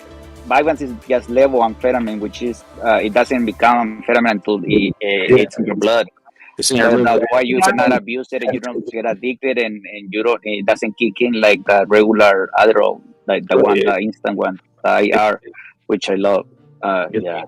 Ocean, are you going to be coming in soon to show us the Luke Roo? Yeah, what are we doing here? I mean, this conversation is so enticing. No. So what is the other one? Adderall or the other one? Not psychiatric advice. Save us. So what's next? Where's the not psychiatric advice? That's hilarious. Keep going. Which one do you take? You take another one, right? It's a better one. What's the name? It's Adderall and Ritalin. Ritalin sucks. Seneca? No, hell no. Ritalin sucks. Yeah, if anybody feels that they need these medications, please seek out medical assistance from your doctor and not. Yeah. No, you have to go to a psychiatrist and evaluate you and shit like that. But if you're good, if you're having a good life, do not fucking get into it because you get addicted. You will rely on that shit for everything on the daily basis, please. And again, we're about 45 minutes from daily candle close, and we are being in general being advised to change the topic. Yes, is this an inverse head and shoulders on Ethereum on the 15-minute? On this little I don't know, but I've been watching BTC trying to do that thing, but I don't know, dude. I guess it's kind of the same shape that's on BTC. Is that an inverse head and shoulders? Yeah, but it has like the degree, like 20 angle degree going down, right? You cannot like it has like the angle like 20 degrees about. It's not perfect, right? Like it's not like straight. On ETH is what I was getting at. On 15 on ETH.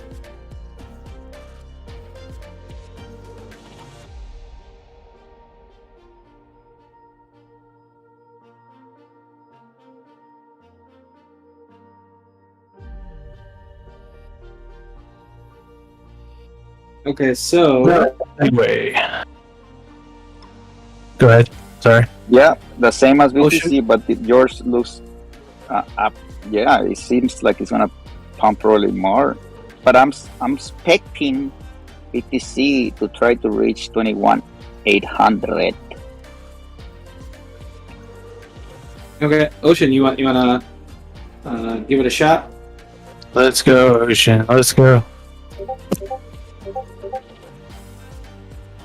Let me send you 2 more images, and then I'm done. Osharu. Okay, I need to save them all now, and then I will be able to pull up the image when you tell me. They don't want to be saved. Don't save them. I sent them to you in the order that we'll go over them. Okay. Basically, the only thing we're going to be One missing. sec.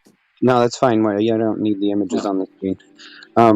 Basically, the only thing we're going to be missing from this lesson, because I don't have the ability to stream my screen right now, I was going to go in and work with some of the charts and help show how often this kind of thing plays out and what it looks like when it fails, that kind of thing. And also, when you're looking for these patterns, and as I'm talking about a lot of this, we'll be referencing a lot of it as objective, which means when we get to those portions, there's a lot of this that is subjective, meaning if it doesn't line up with the rule, then the pattern's broken. But there's some of it that's objective, meaning like you're going to be needing to formulate your own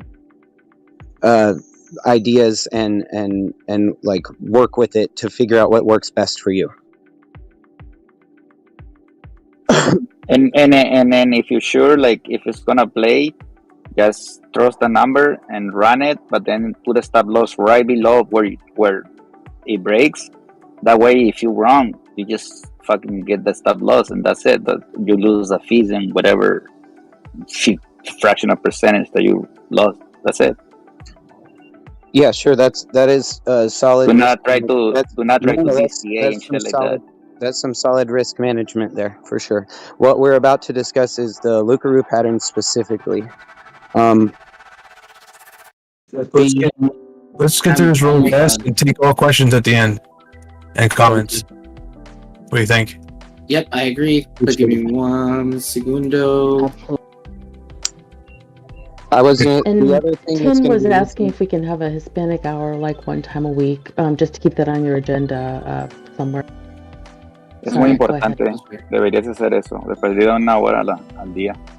It's easier to stay on task if you get all the questions like at the end or in the middle when. Yep, I agree.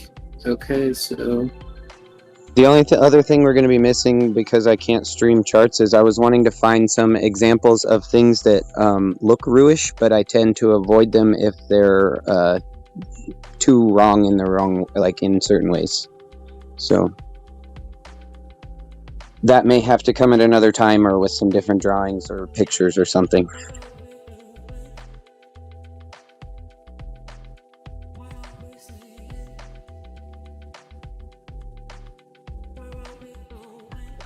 From the back. From the. Same thing. Every time I hear simile, I'm going to meet 3 people. Randomly. No, I'm kidding. Maybe. Oh, let's go to 20,770. Fuck it. Let's go all the way. So one thing to know about Lukaroos, once you've understood what we're looking for here, it's important for you to not just trade this or like because we're saying it's profitable. Go back through the charts over time and find them for yourself. Plot them out. See how often they get stopped out. See how often they hit target 1, target 2, target 3. See how often they're right side up or inverse. Make an indicator to find them. That will be pretty sick if he pulls that off. I am ready. Alright, if you can You can follow on YouTube. What? Sorry? Is the first one up there? Yep. You could check on YouTube. So this is just basically a general image of what the Lukaroo looks like, and it's showing that it's possible to find it right side up, which is typically a bearish pattern. It's strongest when it's in a downtrend, so it's a bearish continuation pattern. The inverse version is bullish, same thing. it tends to play out the best from what I've seen when you're already in an uptrend. Go to the next one, please, B. Next slide, please. Next slide. Slide, please. All right, so this is the anatomy of the roux. The black portion is obviously the pattern in its entirety, and the colored portions are broken down by piece. So I think you have the wrong screen up. Possibly. Oh shit. Do I? Definitely. Yeah. Are you sure? Sorry. You don't Yes. How do I? What? It's the image that has like a red line for the tail, purple line for the neck, yellow line for the head. Yeah, that's what I have up, but that's what it's showing. It didn't change. Is all I seen. I think you have the wrong screen up. Maybe. I didn't change that screen. I only changed the YouTube. Okay, I'll change it on. I'm sorry. No, it's okay. I'll change it to on Discord so everyone can see it on Discord too. There you go. Okay, so that solves that. Okay, go ahead.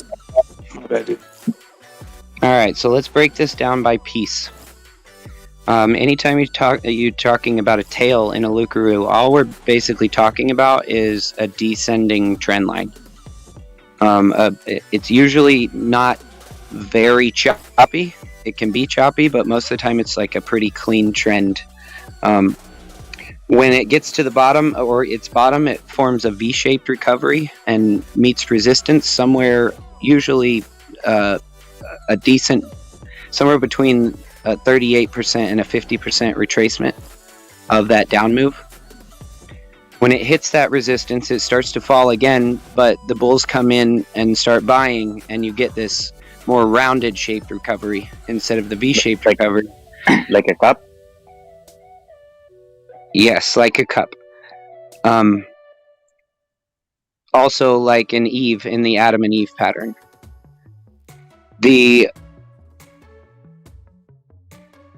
Hang on.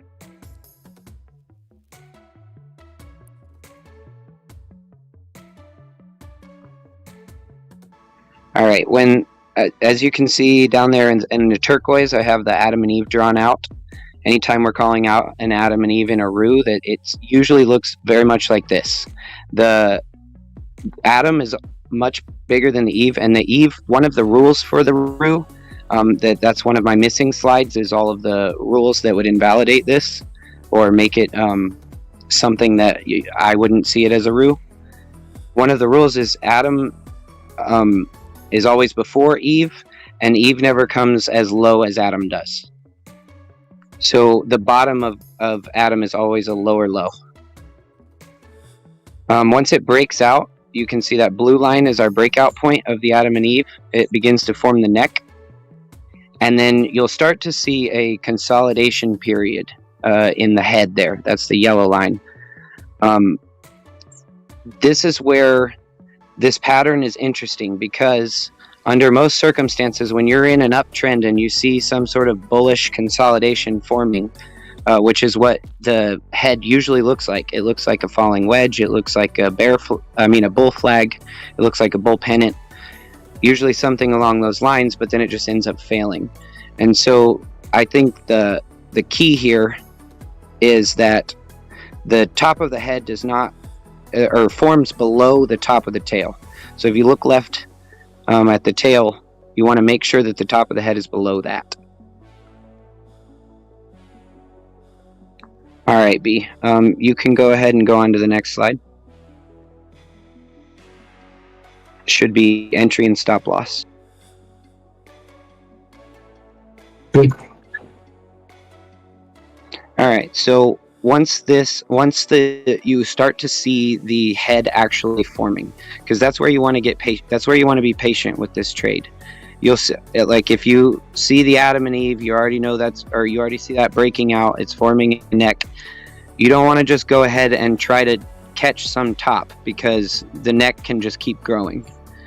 So you want to wait until there's a consolidation period, and then you'll want to try to get in as high of that during that consolidation period as you can, because the higher up you can get within that consolidation period, the smaller your stop loss margin is going to be. when you're figuring up your stop loss, how we were originally doing it, I've got a little hack to do it quicker that'll be at the end here, but how we were originally doing it was you're basically just measuring, taking the measurement tool and measuring from the bottom of the entire pattern to the top of the head. And once you have that number, the measurement tool will give it to you in increments, 2 different types of increments. It's usually, well, it doesn't matter, you'll see it, but it gives it to you in increments, and then I would personally just divide that by 10 and then add that to the total number. That got pretty fidgety, so we figured out a little bit of a faster way to do it. We'll get to that in a bit, but that's how you enter and maintain safety and discipline within this trade. Right there with your stop loss. Go to the next slide, the one that just says targets. Okay. All right, so target 1 is a retest of the Adam and Eve breakout. Your blue line there, once again, is the Adam and Eve breakout. And once it falls out of that consolidation period and touches that area, usually that's where you're going to go ahead and take your first amount of profit and move your stop loss to entry. Am I still coming in clear? I see my phone's trying to robot. You're good. You're good. All right. So that right there is one of the most crucial points. It's not written on the chart, but it's something to definitely take note of, because this is what makes this trade reliable. That target 1 gets hit. I haven't done the exact math. I haven't gone in and done like a 200 subject test and figured out the percentage or whatever.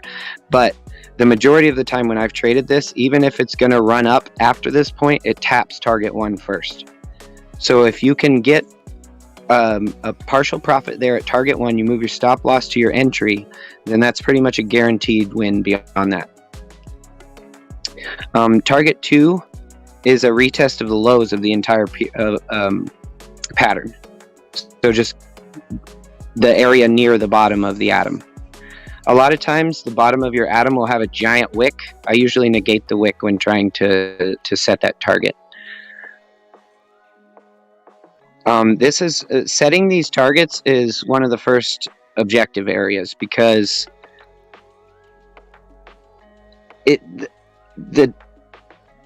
that resistance level is not a specific price or a support level. SR level is not a specific price, it's a zone. And so sometimes you're going to get, depending on how the market's acting, sometimes you're going to reach just above it, sometimes you're going to wick through it, sometimes it'll consolidate right inside of it.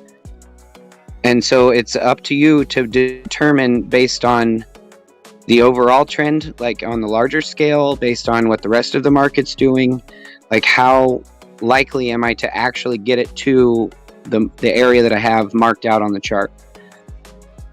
And if it feels less likely, then you just cinch your target up a little bit. All right, B, go to target 3. The next slide. It says targets continued.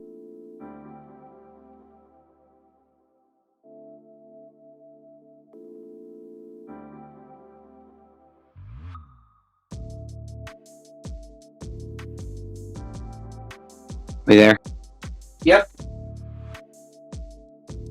All right, target 3 is calculated by pulling a fib retracement from the bottom of the pattern to the top of the head. We're once again measuring that same distance that we did for the stop loss. If your fib retracement tool doesn't already have it in place, you just need to go into your settings and make sure that there's a box ticked next to a 1.618 retracement. And if there's not one available, you can just type it in. You can just choose a custom one and just type it in as 1.618. So it's basically just 168% of the move of that total distance.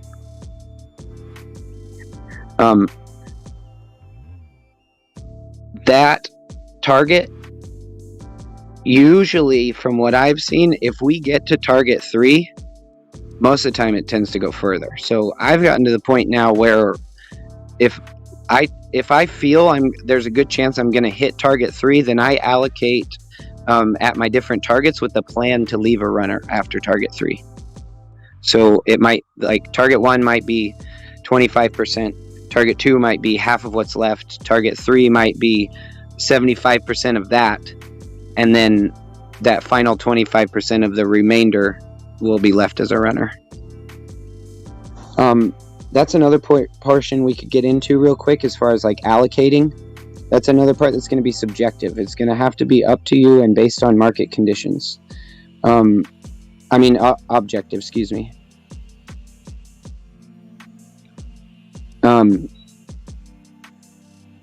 So I have a question. I'm sorry. Like when you measure the fib, like the cup form, the bottom of the cup form, would that be like 0.5 maybe? That distance is going to be different on almost every single one.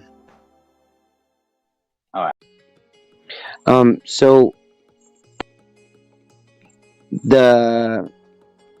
what was I saying?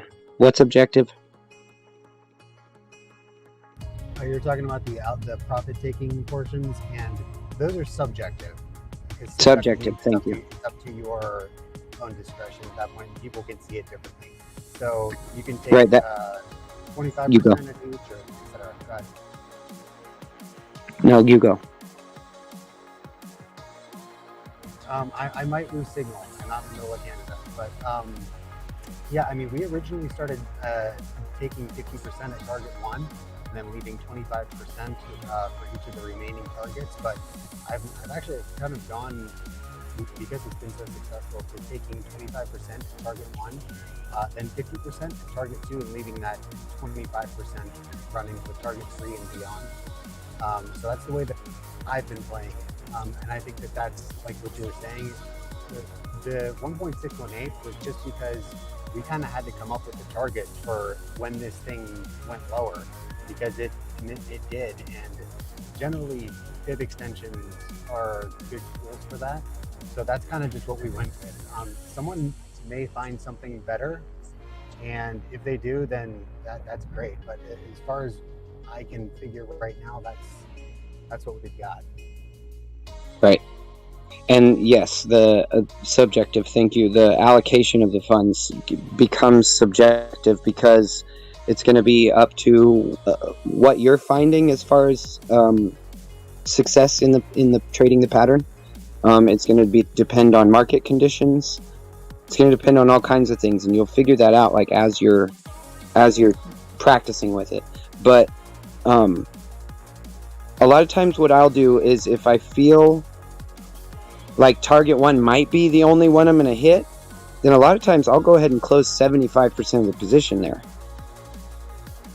But no matter how you allocate it, you always want to move stop loss to break even once you've hit target 1, because that's what makes this trade so reliable. That's what makes it to where you're going to get more wins than you lose, even if that stop loss stops you out and keeps you from going down to target 2. It's still a small win, and you didn't take a loss, and that's how you grow your account, by keeping your losses small and stacking your wins as often as you can.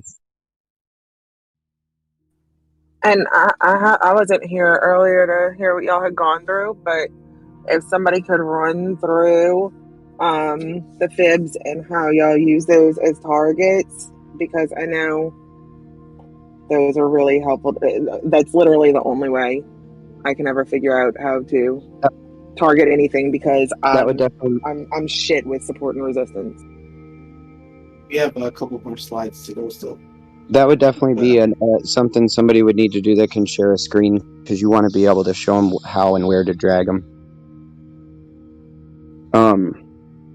The next slide is just an example of a bearish roux forming, a right side up roux. That one had formed and started falling towards target 1.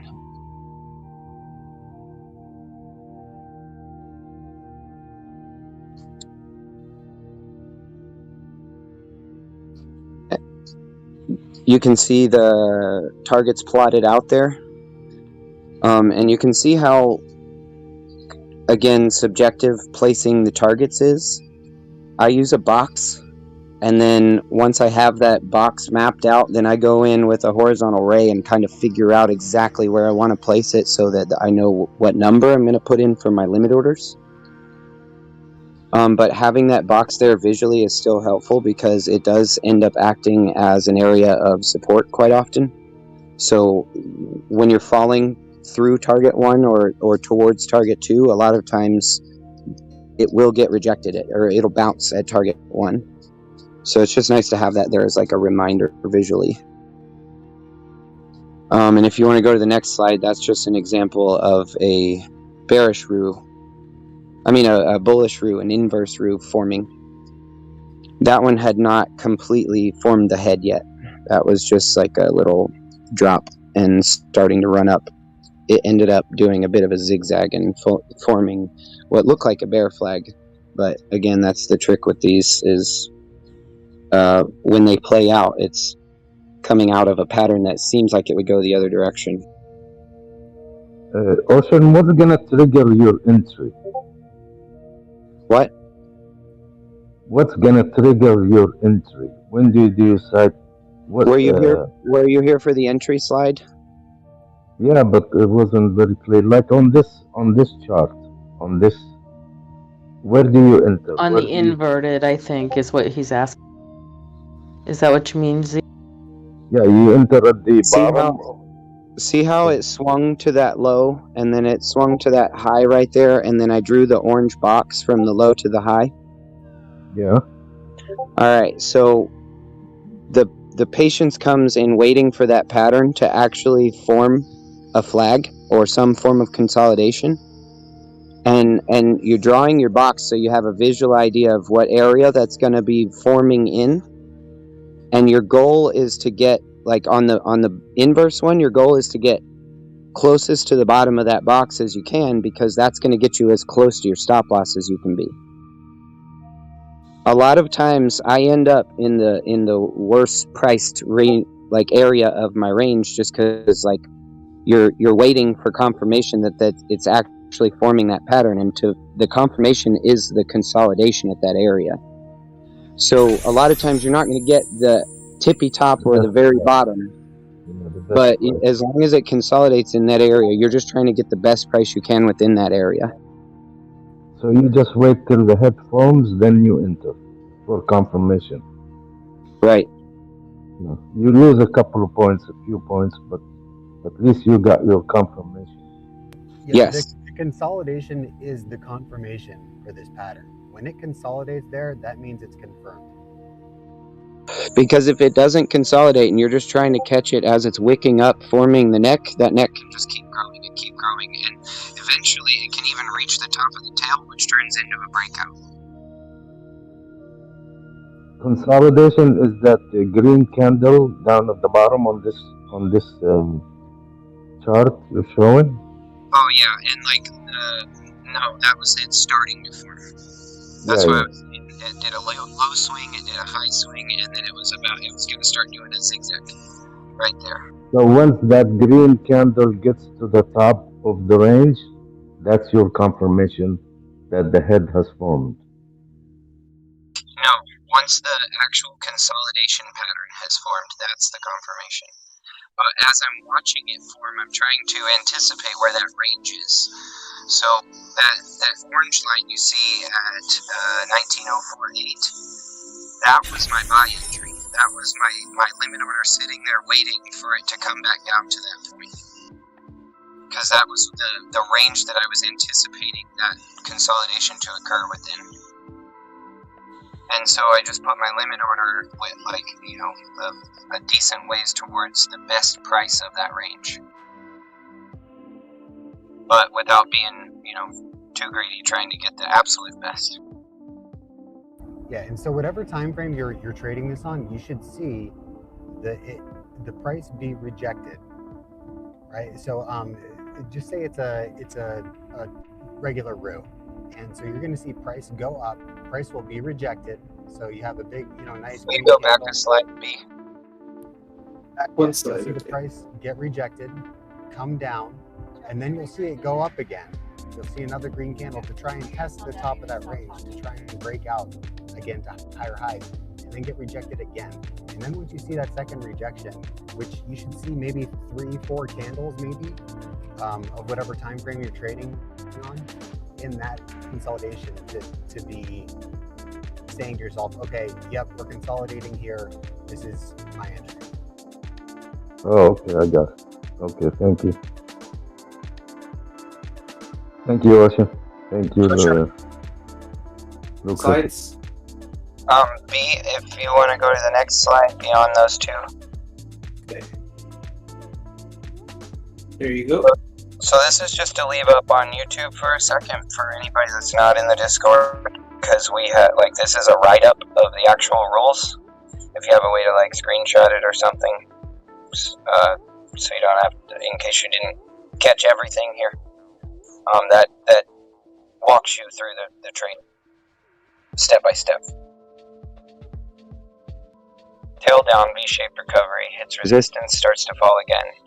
Rounded recovery with higher low than the V. Those three steps make up the Adam and Eve. It breaks upward from the Adam and Eve, then forms consolidation below the top of the tail, forming the head of the root. If all of this forms, the entry is taken within the head. Stop loss is calculated by measuring from the bottom of the root to the top of the head. You take 10% of that move and put it above the head. T1 is a retest of where the Adam and Eve broke out. Once T1 is hit, stop loss is moved to break even. T2 is a retest of the lows. T3 is calculated by pulling a fib retracement from the bottom of the root to the top of the head. T3 is placed at 1.618 fib.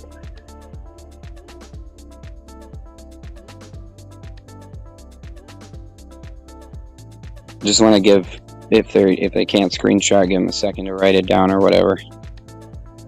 Yep. And if anything, and you guys could always just pause it. That's true, yeah. Yep. Okay, then if you want to go to the next one, these next two images are just here to show you the little hack we found for calculating the stop loss quicker. So once you realize your entry, once you realize the entry area, you feel like you're forming consolidation. The first thing you're gonna want to do is pull your fib retracement, because you're gonna have to do that anyway to set up your target 3. And what I've done is I've gone into my fib retracement settings, and I've added a negative 0.1.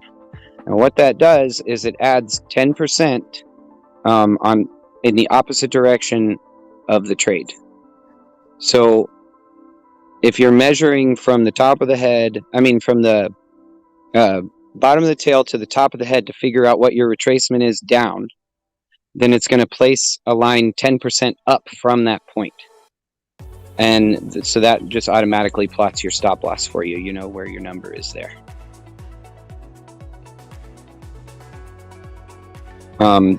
The first slide that's on there is I just have the price circled where it plotted that extra line up there. You can see it says negative 0.1. And then if you go to the next slide, it's just a screenshot of the fib retracement settings within TradingView. And you can see where I've just added a custom one that was negative 0.1.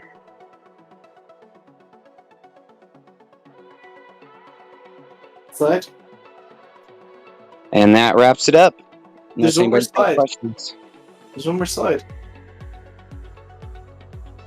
Right? Right? Didn't you send me a last slide? Is that not for us to see? I don't see anything. On the YouTube, is that the last slide, or did I not skip to the right slide?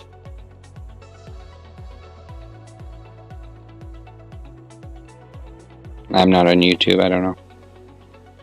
I'm worried. Maybe this is wrong one. Maybe it's not supposed to be. Oh, okay. It was this, the fib retracement settings. Yeah, that's I mentioned that.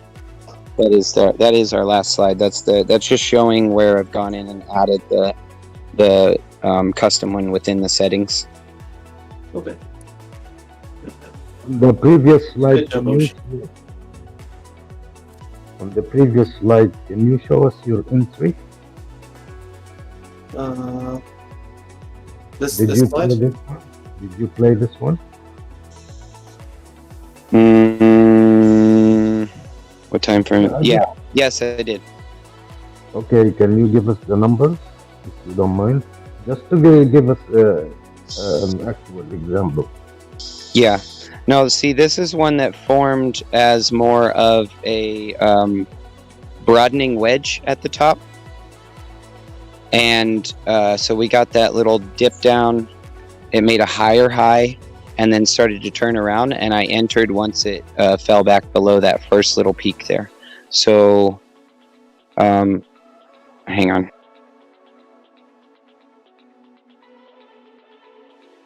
We got a super chat. We actually got 2 super chats. Got one from Honest AF. $2 says, "Great job, Ocean." It was about 19,940. Sorry, go ahead, Quay. Yeah, so that was the first super chat from Honest AF. Great job, Ocean, with clapping hands. And then the other one is from Yay Girl. $2 says, "Nice job." And then there's an emoji there, but I can't see what it is. Super chat. Thanks, guys. What the hell? Anybody else have any more questions? Oh, okay. I see what it is. It's waves. All right, so Yay Girl said, "Nice job," and then there's waves. So I'm assuming she's talking to you, Osh. All right, anybody else have any questions before we're done here? So 19940 Ocean is almost on the middle of the head. You entered in this trade. Just about, yeah. Yeah. A lot of times I'll be basically on the chin. Like, as long as you're within that head, you're like on most of these. The 1 minutes, it's hard a lot of times to profit unless you're on really high leverage from that head to the target one, because they're just so small of a percentage most of the time. But a lot of times if I'm on the 1 minute, and I haven't made enough from target one, then I don't take profit there, but I do go ahead and move my stop loss to break even.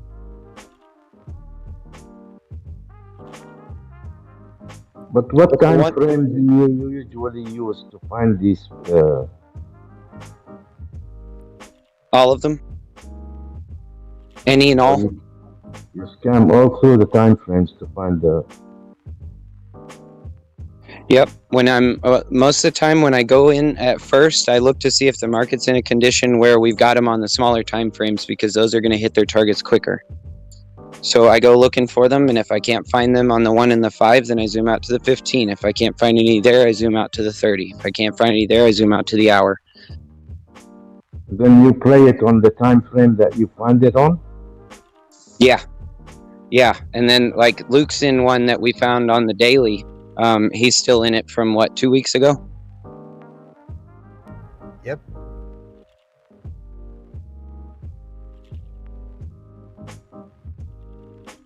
He's got an entry on Bitcoin that's sub 19 right now. Good job. Great. I've been meaning to ask you guys to explain this to me, and this is a good opportunity for everybody to learn it. Thank you, guys. Thank you, Ocean. Thank you, Lucrative, and B, and everybody. Good job, man. So that wraps up today. I don't want to do it anymore. I'm having kind of a difficult time focusing at all. Yeah, I was gonna say, B, after daily candle close, I gotta go to the store. But then I was gonna say, if you keep going with this later on, I could go through some patterns and stuff, some like real basic stuff, like some chart patterns and stuff. Or I could just try to throw some stuff together and like have a more well put together presentation. Like if you are to like next time, if you want me to go through it, I could do that too. Okay. But if you end up being on like an hour from now, if you're still running it, then I'll do it. But if you're planning on cutting it now, then I can just save it for another time. Just eat an Adderall, B. You'll be fine. That's the thing. I'm so lazy. I think You know what? Maybe Adderall is addictive. Vyvanse is addictive. I'm just so lazy that it counteracts the addiction. Oh, man. Hey, good job, Ocean. Thank you for doing that. Good job, Ocean. Thank you, Ocean. Yeah, catch your super chats, B. Someone already read them. Qui-Gon read them. Oh shit, I'm sorry, Quai. It's all good. Thanks for the super chats, yeah. Thanks, Ocean. Thanks, Ocean. We're about 9 minutes or so. But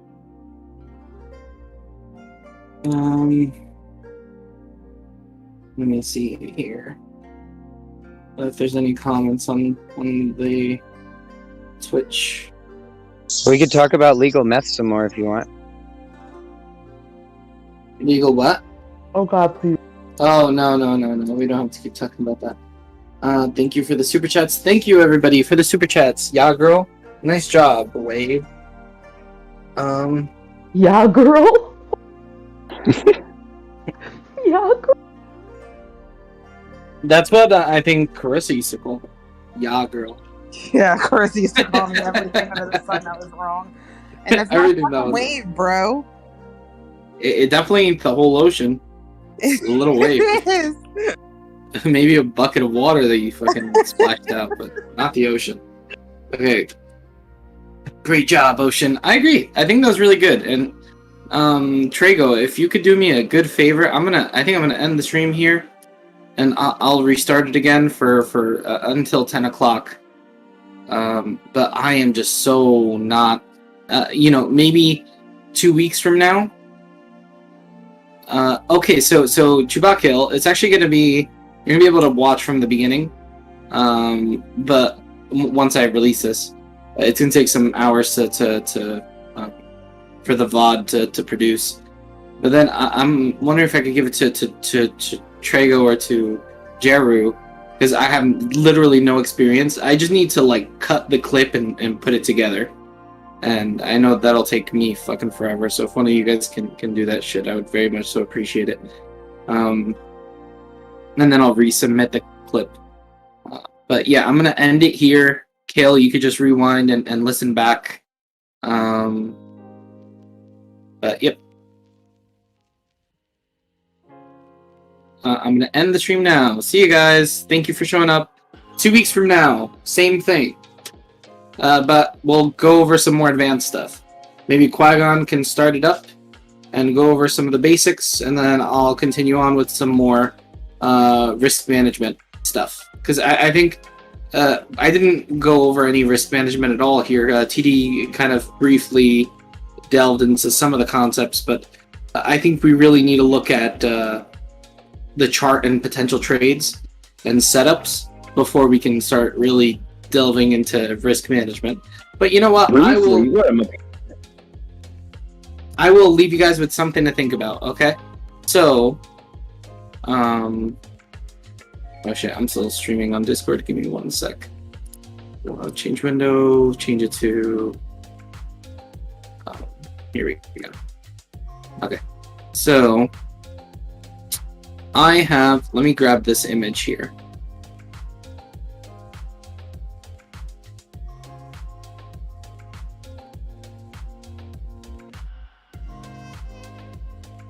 The only one asking questions. You're so stupid. No. Thank you.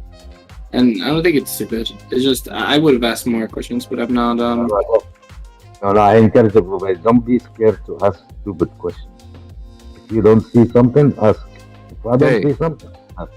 Hey, the only stupid question is the one that you don't ask.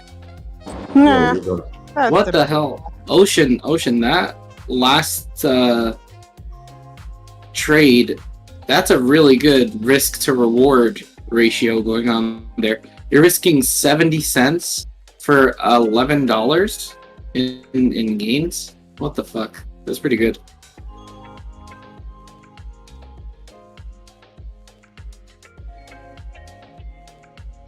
That's on a Lucaroo? I think the risk you're seeing is once the stop loss was already moved. And B, like, keep in mind, like, a lot of these do get stopped out after it hits target 1. So, yeah, I mean, when it goes to target 3, that's a huge risk to reward ratio, but you're only at that point with maybe 25% of your position left. So, you know, but even the risk to reward to target 2 is insane. So, and considering how much it hits target 1 and then you stop out at break even, it's a really, really, really good risk to reward proposition. On average, I usually see on a good rule, you see anywhere from like a 1.5 to 1 to like a 3.5 or 4 to 1 on target 1, depending on what you're trading and the percentages it's moving and how long the neck gets. But I've seen target 2 be anywhere from like 8 to 1 to 14 to 1. I've seen target 3 be, you know, in the 20s or 30s to 1. Okay, so I wanted to go over this example here, just to simplify. Pretend this is 30, because I wasn't really trying to make this point here. This is just where my stop loss I just put it there, you know, whatever. That's where I wanted to put it. But let's just say for the argument's sake that this is 30. And this is the estimated profit, which is 21,800, right, on this trade here. Right here, with this risk to reward ratio, you're risking $30 to gain potentially $1,200, right? And with this setup that you have here, you can fail 40 times, or 39 times, sorry. You can fail with this risk management going on here. You can fail 39 times, and you only need to win once on the 40th to make all your money back. You know what I'm saying? So if you have that much of a ratio, that's 40 to 1, right? But in terms of profitability, you have so much room to make mistakes, right? So let's say you're saying, B, well, you know, you get stopped out. You'll probably get stopped out once every 5 trades or once every 10 trades trying to do this thing. Like, yeah, even if you do, the risk to reward setup that you have going on here is so extreme that when you get in the clear, you're golden. Like this will pay for 39 bad trades. So as long as you don't fuck up 39 times, you're good, man. And if you have really good entries, I happen to have pretty decent entries when I target these things. Then you're doing this more often, having less of these stop outs, of these losses, and making more money. So that's I just wanted to bring that up, and something to think about when you're setting up your strategy. Yep. Setting up a strategy where you have a set stop loss that you don't have to lose much for your TA to be invalidated. You know? So, just that. That trade you were looking at, that was actually about it was on 20x, so it was about a 2 to 1. And so by when the original stop loss was set, I had about $55 in the trade, and it was risking 10 of it. Damn. And by the time it got to target 1, it was $22 in profit. So target 1 allowed me to go ahead and lock in the same amount that I risked, and then leave over half the position. Or no, I left 50% of it to allow for time to potentially go to target 2. What it ended up doing was hovering a little too long, and Bitcoin was looking bullish, so I ended up taking profit. I think I closed like $16 off that trade. That's dope, man. That's awesome. I am going to exit the video right now. I have one question for Ocean when you have time. All right, bye. See you guys later. We'll ask this question off screen. Bye. Love you. Bye, YouTube. Bye.